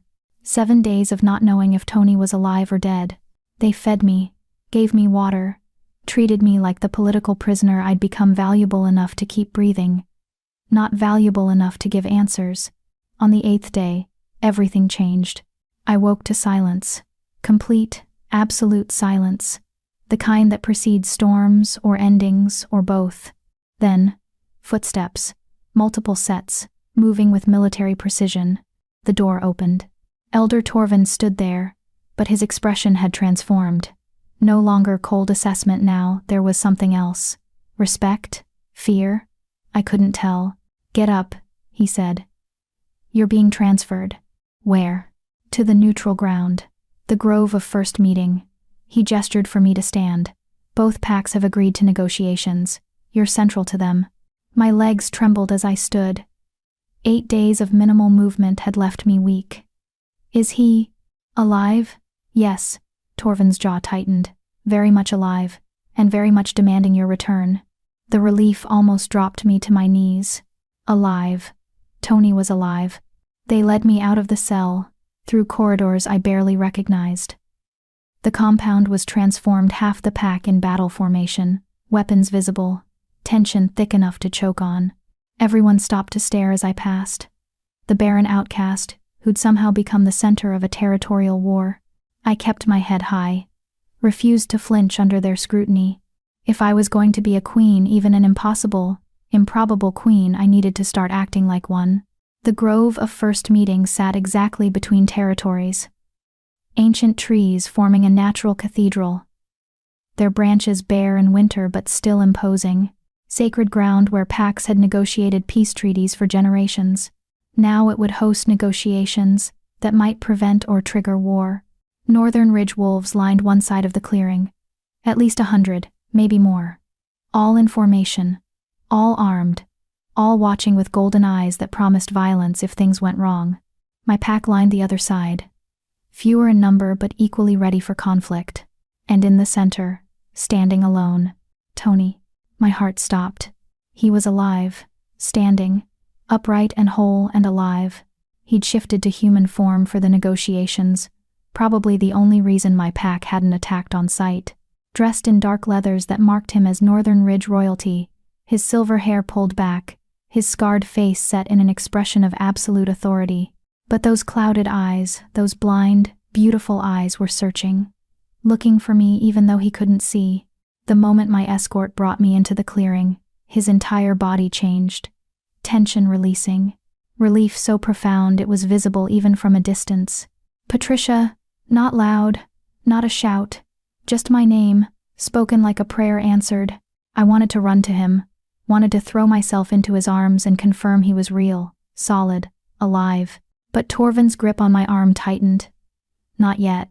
We stopped 10 feet from Tony, close enough to see the healing scars across his ribs, the way he held himself carefully, not fully recovered, but functional, close enough to see the way his hands clenched at his sides, fighting the same urge I felt. "King Silverthorn," Elder Torvin said formally. "You've demanded this meeting. State your terms." Tony's expression didn't change. Still that regal mask, that perfect control. "Release her. Immediately. And I'll consider not burning your territory to ash. You're in no position to make threats. You're outnumbered on your own borders. Your council is divided, and you're still recovering from wounds that should have killed you." Torvin's voice was reasonable, calm. "Perhaps we can negotiate something more equitable." "There's nothing equitable about kidnapping my mate." Tony's voice dropped to something dangerous. "Return her now, or discover exactly how creative I can be with vengeance." "You'd start a war over one woman? Over this woman?" Without hesitation, murmurs rippled through both packs. This was insane. Kings didn't make declarations like this, didn't admit to weaknesses, didn't put personal attachments above political strategy. But Tony had never been a normal king. "We have terms of our own," Torvin said. "The woman stays with us. She's our pack member. After all, you withdraw your forces. We agree to neutrality regarding your internal Northern Ridge politics, and we forget this incident ever happened." "Counterproposal," Tony said flatly. "I take what's mine. You pray I'm merciful enough not to destroy you for touching her. and we renegotiate territorial agreements after I've secured her safety. That's not a negotiation. That's a threat. Yes, it is. Tony tilted his head slightly, those blind eyes somehow finding Torvin across the space. You tried to kill me. Failed. Imprisoned my mate. And now you want to bargain?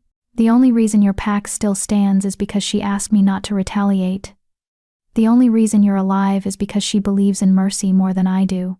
He took a step forward, and every Northern Ridge wolf moved with him, a coordinated show of force that made my pack tense, hands moving to weapons. But my mercy has limits, Tony continued, his voice carrying across the clearing. And you've reached them. So here's what's going to happen. You're going to release Patricia. Now. You're going to formally apologize for imprisonment of a Northern Ridge royal. And then you're going to negotiate new treaties with me, fair treaties that don't involve trying to murder me or mine. Or what? Torvin interrupted. You'll wage war? Spill blood over a woman who can't even produce heirs? A barren outcast your own council will never accept as queen? The words landed like physical blows. True and cruel and calculated to hurt. I saw Tony's jaw tighten, saw rage flash across his features, but when he spoke, his voice was steady. Yes, I'll wage war. I'll burn every territory between here and the northern mountains. I'll make an example so devastating that no pack will ever question what happens when you threaten what's mine. He paused. And as for my council accepting her, they'll learn. Or they'll find themselves without a king. You'd abdicate? Happily, Patricia matters more than a crown. Tony's smile was sharp as broken glass. You think I care about ruling if she's not beside me? You think power means anything without her? That's madness. That's love. Tony's voice softened slightly, though his posture remained aggressive. Something you clearly don't understand. Torvin was quiet for a long moment, calculating, weighing options. Finally, if we release her, what guarantee do we have that you won't attack anyway? You have my word. The word of a king who abandoned his throne. The word of a man who keeps his promises. Tony's hand extended not toward Torvin, but toward me. Blind and reaching and absolutely certain I was there. Patricia, come here. Torvin's grip on my arm didn't loosen. Not until we have terms. The terms are simple. Release her, or watch your pack burn. Those are the options. Tony's extended hand didn't waver. Patricia, trust me. Walk to me now. It was insane. Torvin could snap my neck before I took 2 steps. The assembled packs could descend into violence that would kill everyone. This could go wrong in 1,000 ways. But Tony's hand remained steady, reaching for me across empty air and political chaos and the ruins of everything we'd tried to build. So I made a choice. I yanked free of Torvin's grip and walked. 10 feet felt like miles, every step heavy with consequence. I half expected arrows, knives, teeth, to find me before I reached him, but they didn't. Both packs held their positions, watching, waiting to see what would happen. I reached Tony's extended hand, and his fingers closed around mine immediately, grip tight enough to hurt, tight enough to anchor. I've got you, he murmured. Then, louder, she's made her choice. Honor it, or face the consequences. For a long moment, nothing happened. The clearing held its breath. Then Elder Torvin sighed a sound of resignation and calculated loss. Very well, she's yours. Take her and go. But this isn't over, Silverthorn. Your actions today have consequences. So do yours. Tony pulled me closer, his free hand finding my face, confirming I was real, whole, safe. Remember that when you sleep tonight. Remember that you tried to kill your king's mate. And know that I'm the only thing standing between you and Northern Ridge's full fury. He turned, keeping me tucked against his side, and walked toward his assembled pack. They parted for us. Immediately, a pathway of wolves bowing their heads in respect or acknowledgement, or maybe just relief that their king was alive and functional. We'd almost reached the tree line when Torvin called out, "She'll never be accepted. Your people will tear her apart." Tony stopped. Didn't turn around. Just said, loud enough for everyone to hear, "Then they'll learn the same lesson you did today. I don't negotiate when it comes to her. I don't compromise. I don't yield." He glanced back over his shoulder, those blind eyes somehow finding Torvin one last time. She's mine, I'm hers, and anyone who threatens that will discover exactly how ruthless a desperate king can be. Then we were moving again, into the forest, surrounded by northern ridge wolves who formed a protective barrier around us. We walked for what felt like hours but was probably only minutes. Finally reached a clearing where horses waited, actual horses, not just wolves running along with a woman I didn't recognize. Tall, dark-skinned, with braided black hair, and eyes that assessed me with sharp intelligence. She wore armor marked with Northern Ridge insignia, and when she moved, it was with the fluid grace of someone who'd spent their entire life training for combat. "Carolina," Tony said, and the relief in his voice was palpable. "Tell me we're secure. Perimeter's clear. Scouts report no pursuit." Carolina's gaze moved to me, and something softened in her expression. "So this is her. The one who saved your stubborn life. Patricia, meet Carolina Nightsong, my oldest friend and the only reason I'm not dead." Tony's arm tightened around me. "Carolina, this is Patricia. My everything." Carolina smiled, genuine warmth breaking through the warrior exterior. "He hasn't shut up about you for 8 days.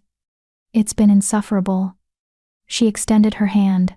"Welcome to Northern Ridge, Queen Patricia.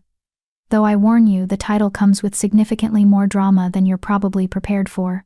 Queen." The words still didn't feel real, but I took Carolina's hand anyway. "I'm not sure I'm prepared for any of this." "Good. Neither was he when he became king." Carolina shot Tony an amused look. "You'll fit right in." "We need to move," one of the other wolves said, a grizzled older male with lieutenant markings. Before they changed their minds about peaceful resolution, Tony nodded. "Mount up. We ride for the capital." "You can't ride," Carolina protested. "You're barely healed. You need at least another week." "I'm fine." "You're not. You were dead 8 days ago. And yet here I am, annoying you." Tony's smile was tired but real. "We ride. I'm not spending another night away from home. Away from safety. Away from where I can actually protect her." Carolina looked like she wanted to argue more but finally just sighed. "Fine. But I'm forcing you to rest the moment we reach the capital, and you're not allowed to die again. Once was traumatic enough." "Noted." They helped us onto horses, Tony and me sharing one, because apparently he didn't trust anyone else to keep me safe during the journey. His arms wrapped around me from behind, solid and warm and alive. We rode. The journey took 2 days. 2 days of sleeping rough, of nervous watches, of Tony's body pressed against mine like he was afraid I'd disappear if he let go. 2 days of slowly realizing what I'd agreed to, what my life would become. The Northern Ridge capital appeared on the horizon at sunset. On the second day, a fortress carved into the mountain itself, all dark stone and defensive walls and the unmistakable aura of power. "Home," Tony murmured against my ear. "Are you ready?" "No." "Good answer." I felt him smile. Neither was I, the first time. We rode through gates that opened at our approach, into a courtyard filled with wolves who stopped what they were doing to stare. At their king, returned from the dead. At me, the southern stranger he'd nearly died for. The whispers started immediately. I could feel the weight of judgment, of assessment, of 100 questions I had no answers for. Tony dismounted first, then helped me down, his hands gentle despite the audience. "Steady," he murmured. "They're just curious. Give them time." "How much time?" "As much as you need." He raised his voice, addressing the assembled wolves. "This is Patricia Russell, my mate. Your queen. Anyone who has a problem with that can take it up with me directly. Preferably after I've slept for 12 hours and stopped feeling like death." A few laughs, tentative but genuine. The tension eased slightly. Carolina stepped forward. "Someone show the queen to the royal chambers, and someone else drag this idiot to the healers before he collapses out of sheer stubbornness." "I'm fine," Tony started. "You're not. Go." Carolina's tone brooked no argument. Then, to me, "I'll come find you once he's settled. Show you around. Answer questions. Try to prepare you for the absolute chaos you've walked into." I nodded, too overwhelmed to form words. Tony's hand found mine one more time. Squeezed. I'll find you tonight. After they've finished fussing over me. We need to talk. About? Everything. His blind eyes found mine with that uncanny accuracy. About what happens next. About us. About promises I still need to keep. Then he was being led away by Carolina and a group of healers, and I was left standing in the courtyard of a foreign pack, surrounded by strangers, trying to figure out how I'd ended up here, how I'd gone from dying in a cabin alone to this. A servant, young, nervous, approached. "My lady, if you'll follow me." I did, through corridors of dark stone and flickering torches, past guards who watched me with expressions I couldn't read, upstairs that seemed endless. Finally, we reached a set of double doors carved with intricate wolf imagery. "The king's chambers," the servant said, opening them. "Yours now too, I suppose." The rooms beyond were not what I expected. Warm, lived in, books stacked on every surface, a massive fireplace already lit and crackling, windows that overlooked the mountains, painted gold by the setting sun, and in the corner, I almost laughed, a reading chair that looked remarkably similar to the one in my father's cabin. "He had it brought from your territory," a voice said behind me. I turned to find Carolina standing in the doorway. "What?" "The chair. He sent someone to retrieve it the day after he woke up. Said you'd need something familiar." She stepped into the room, her expression softer now that we were alone. "He's been preparing these rooms for you all week, obsessively. Drove the servants mad with his demands that everything be perfect." My throat tightened. "He thought I'd actually come here? Even after he knew you'd come here, because he was coming to get you, one way or another." Carolina moved to the window, looking out over the capital. "I've known Tony his entire life. Watched him become king. Watched him make impossible choices and carry impossible burdens. I've never seen him like this. Never seen him risk everything for one person." "Is that a warning?" "It's an observation." She turned back to me. "You terrify our council. Larry especially. Your southern pack, barren, politically inconvenient, and completely unsuitable by every traditional measure." A pause. "Which is exactly why Tony chose you." "I don't understand." "He doesn't want traditional, he wants real.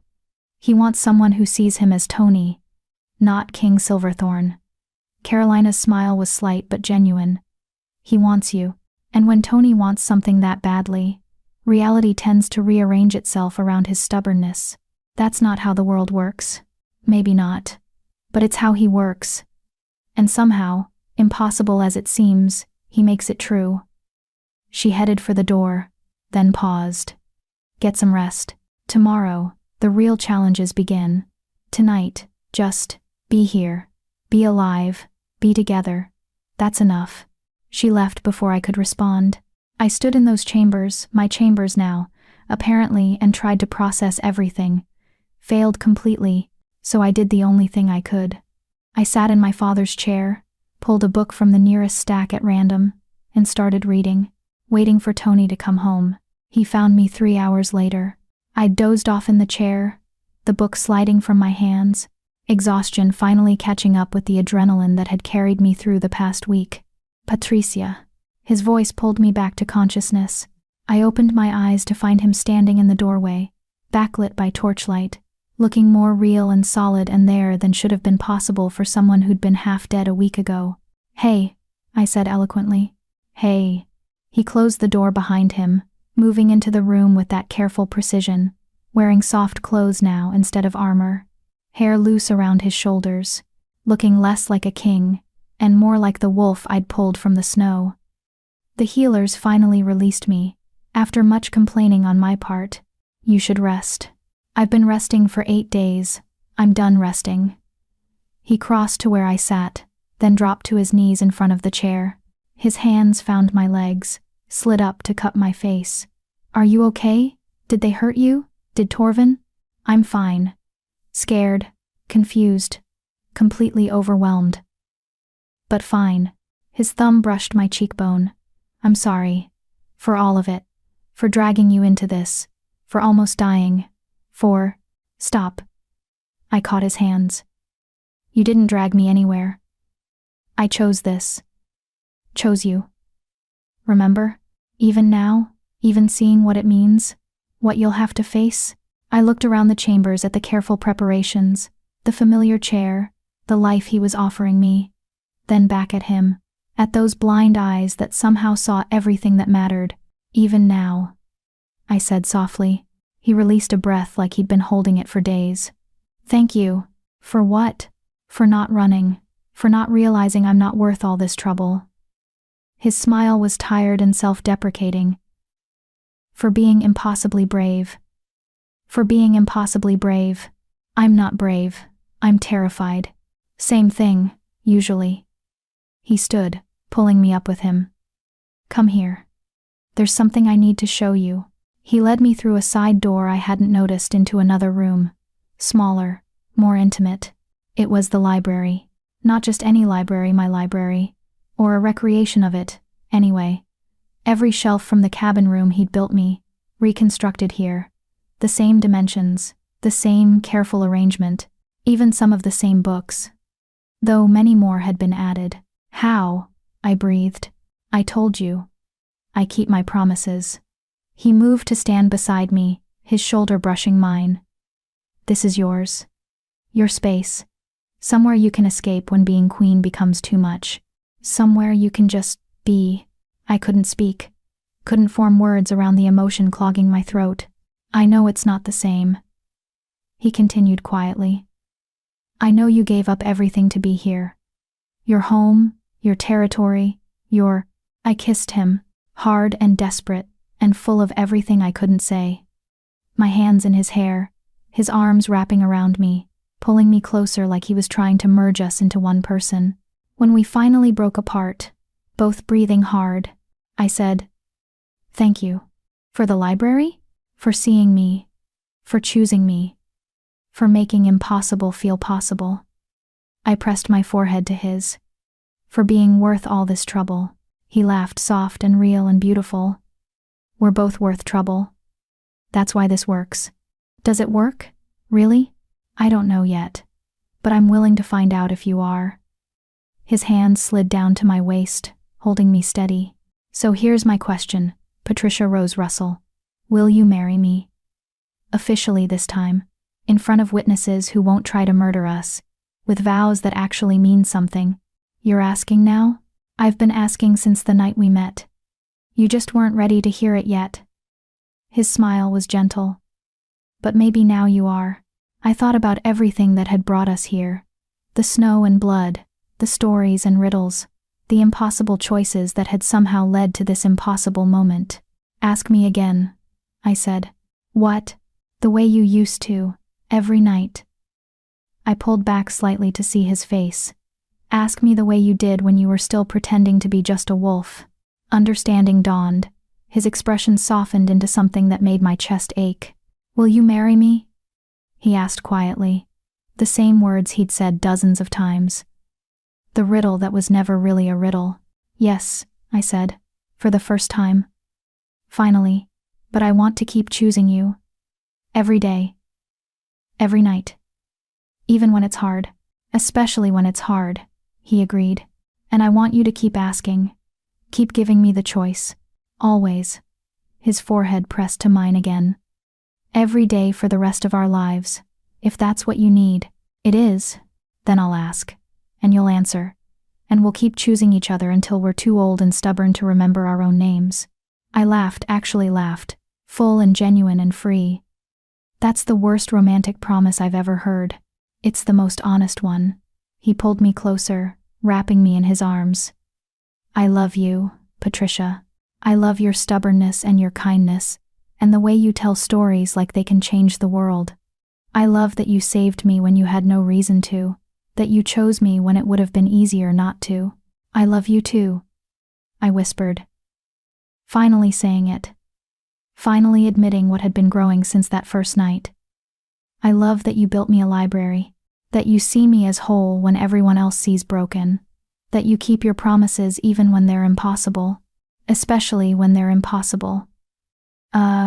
We stood there for a long time, wrapped in each other, in the library he'd built for me, in the impossible life we were choosing together. Finally, he said, Come to bed. Real bed. Not a cell floor or ground or chair. Actual bed where we can sleep for 12 hours and not worry about assassins or negotiations or anything except each other. That sounds perfect. It was. Epilogue. 1 year later, I woke to find Tony already awake, his fingers tracing idle patterns on my arm. "Morning," I murmured, still half asleep. "Morning." He pressed a kiss to my shoulder. "How did you sleep?" "Better than I have in weeks." I rolled to face him, finding those clouded eyes in the dim pre-dawn light. "You?" "Same." He smiled, the easy, genuine one he only showed in private. "Though I was awake for the last hour, just listening to you breathe." "That's creepy. That's love." His hand found my face, thumb brushing my cheekbone in that familiar gesture. "Also, I have something for you." "What?"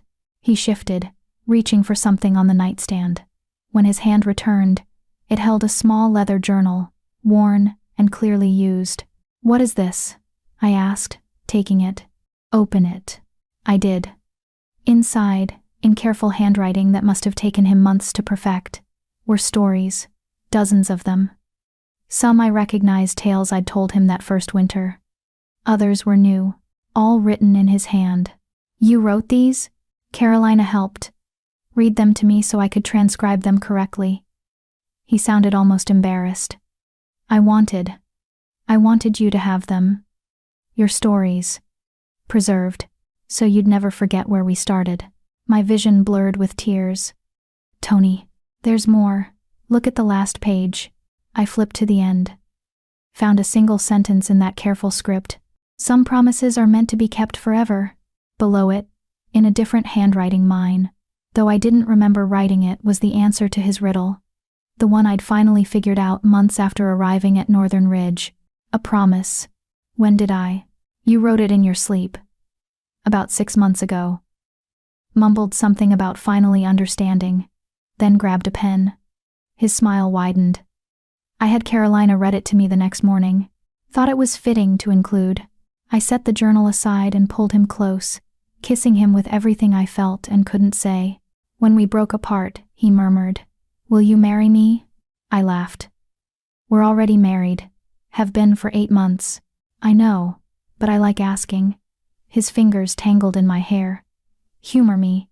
"Yes," I said. "Like I did every morning. Like I would every morning for the rest of our lives." "Always yes." "Good."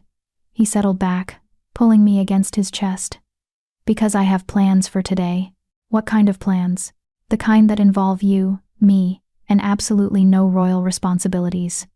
Just stories and libraries and pretending the world doesn't exist." That sounds perfect. It was. Being queen was harder than I'd ever imagined. The Northern Ridge Council still questioned me. Larry still schemed from his exile. There were always threats, always challenges, always people who thought I was unsuitable. But Tony stood beside me through all of it, teaching me, supporting me, reminding me that I was chosen not because I was perfect, but because I was me. And slowly, impossibly slowly, things were changing. The council was learning to accept me. The pack was starting to see strength in different forms. Peace treaties were being negotiated with southern packs, including my own. It wasn't easy, it wasn't simple, but it was real, and real was all we'd ever promised each other. Later that morning, we sat in our library, his arms around me, my back against his chest, while I read poetry, and he listened with that absolute focus that still made me feel like the most important thing in his world. "Patricia," he said during a pause between poems. Thank you. For reading to you? For pulling. For the 3 miles. For refusing to let me die." His arms tightened. "For choosing mercy when the world told you to choose differently." I set the book down and twisted to look at him. "You saved me too, you know, in every way that matters. We saved each other." "Yes," I agreed. "We did." In the corner of the library, carved into the wooden frame of the shelves he'd built, were words I'd only noticed recently.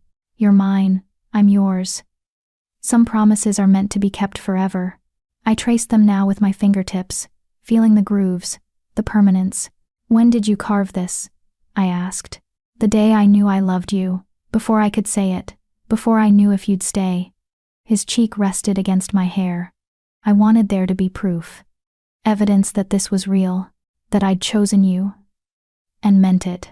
You're ridiculous. I'm yours. He pressed a kiss to my temple. Same thing. And sitting there in our library, in the impossible life we'd built from snow and blood and stubborn hope, I finally understood what the riddle had always meant. A promise wasn't just words. It was action, choice, showing up every day and choosing again. It was Tony asking, "Will you marry me?" long after we'd already been married. It was me saying, yes, every time, meaning it more with each repetition. It was the library rebuilt, the chair carried across territories, the stories preserved in careful script. It was 3 miles through snow. 8 days in a cell. A year of learning to be queen. It was all of it. Every impossible choice that led here. I love you, I said. I love you too. He shifted, pulling me more fully into his arms. Now keep reading. We have all day, and I want to hear everything. So I did. I read until my voice grew hoarse. Until afternoon light painted the library gold. Until we were both too hungry to ignore. And when I finally set the book aside, when we finally moved from that perfect frozen moment, I carried the certainty with me. Some promises are meant to be kept forever. And ours the impossible, ridiculous, beautiful promise we'd made in snow and blood, and story, was one of them. If Patricia and Tony's story moved you, you'll love the Alpha's second chance. A tale of redemption, fierce love, and choosing each other against impossible odds. The book is shown on your screen right now, and the link is waiting for you in the description below. Thank you for being here, for listening, and for believing that broken things can become beautiful again.